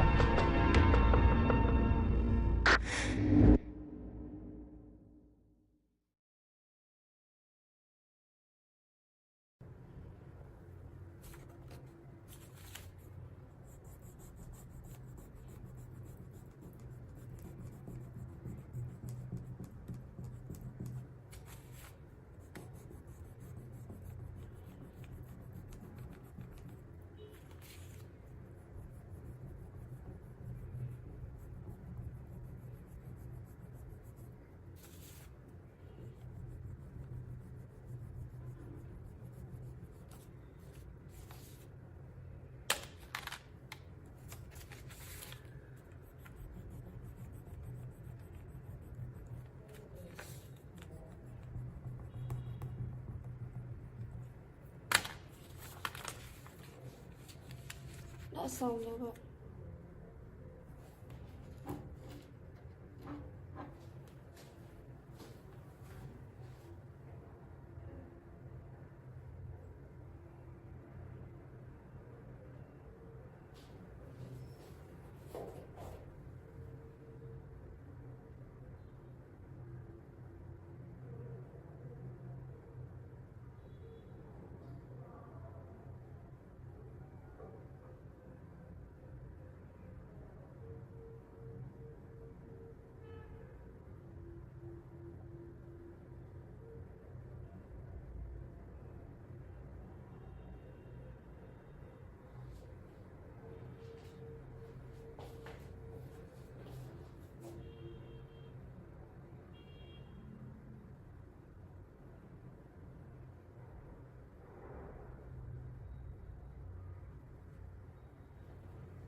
Tiếp theo mình sẽ tô và vấy lên nha các bạn.